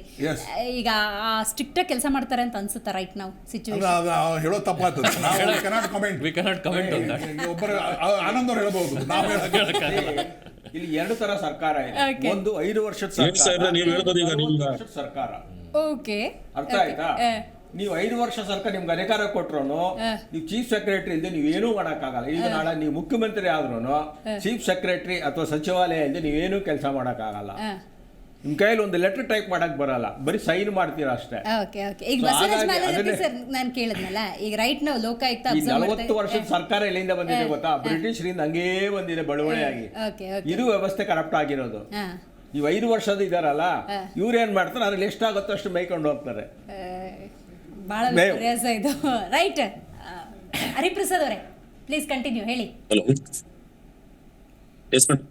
ಹೇಳಿ ಹೇಳಿ, ಏನೋ ಹೇಳಕ್ ಬಂದ್ರಿ ಅಲ್ಲೇ. ನಾನು ಈ ಹೌದೌದು, ಈಗ ಸಾಹೇಬ್ರು ವಕೀಲ ಸಾಹೇಬ್ರು ಮತ್ತೆ ಮುಂದಿರೋದ್ರಲ್ಲಿ ಹೇಳ್ತಾ ಇದ್ರಲ್ಲ, ಸುಪ್ರೀಂ ಕೋರ್ಟ್ ಸಾಕಷ್ಟು ಆದೇಶಗಳನ್ನ ಮಾಡಿದೆ ಅಂತ ಹೇಳ್ಬಿಟ್ಟು, ಆ ಆದೇಶದ ಅನ್ವಯವಾಗಿ ನಮ್ಮಲ್ಲಿ ಏನಾದ್ರೂ ಹಿನ್ನಡೆ ಆಗಿದ್ರೆ ಲೋಕಾಯುಕ್ತ ಪ್ರಕರಣಕ್ಕೆ ಸಂಬಂಧಪಟ್ಟಂತೆ ಅಥವಾ ಇಲಾಖೆ ವಿಚಾರಣೆಗೆ ಸಂಬಂಧಪಟ್ಟಂತೆ ಇದುವರೆಗೂ ಎಷ್ಟು ಒಂದು ಕೇಸ್ಗಳು ಸುಪ್ರೀಂ ಕೋರ್ಟ್ ಗಮನಕ್ಕೆ ತಂದಿದ್ದಾರೆ ಈ ತರ ಕರ್ನಾಟಕದಿಂದ?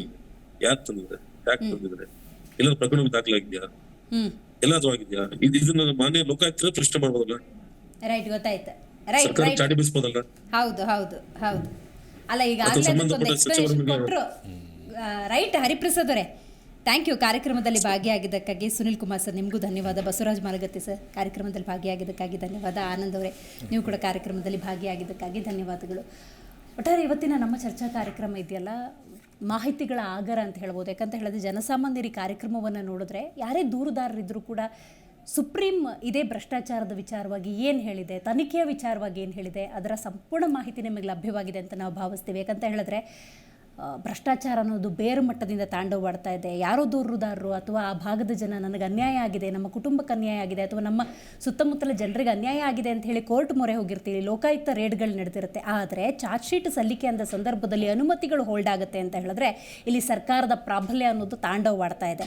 ಈಗ ಅನುಮತಿಗೆ 3 ತಿಂಗಳು ಅಂತ ಹೇಳಿ ಒಂದು ಅನುಮತಿ ಪತ್ರವನ್ನು ಬಹಳ ಸೌಜನ್ಯದಿಂದ ಬರೆದಿರುವಂಥ ಲೋಕಾಯುಕ್ತ, ಅದು ಲೋಕಾಯುಕ್ತ ಅದು ಸಿಂಹಸ್ವಪ್ನವಾಗಿ ಮುಂದಿನ ಚಾರ್ಜ್ ಶೀಟ್ ವಿಚಾರವಾಗಿ ಸುಪ್ರೀಂ ಆದೇಶವನ್ನೇ ಮೆನ್ಷನ್ ಮಾಡಿಬಿಟ್ಟು ನೆಕ್ಸ್ಟ್ ಏನು ಹೆಜ್ಜೆಯನ್ನು ಇಡ್ತಾ ಹೋದರೆ ಖಂಡಿತವಾಗ್ಲೂ ಆ ಭ್ರಷ್ಟ ಅಧಿಕಾರಿಗಳನ್ನು ತಳಮಟ್ಟದಿಂದಲೇ ಮಟ್ಟ ಹಾಕ್ಬೋದು ಅಂತ ಹೇಳ್ತಾ ಇವತ್ತಿನ ಕಾರ್ಯಕ್ರಮವನ್ನು ಮುಗಿಸೋಣ. ನೋಡ್ತಾ ಇರಿ ಜಿ ಕನ್ನಡ ನ್ಯೂಸ್, ಸತ್ಯವೇ ಸುದ್ದಿಯ ಜೀವಾಳ.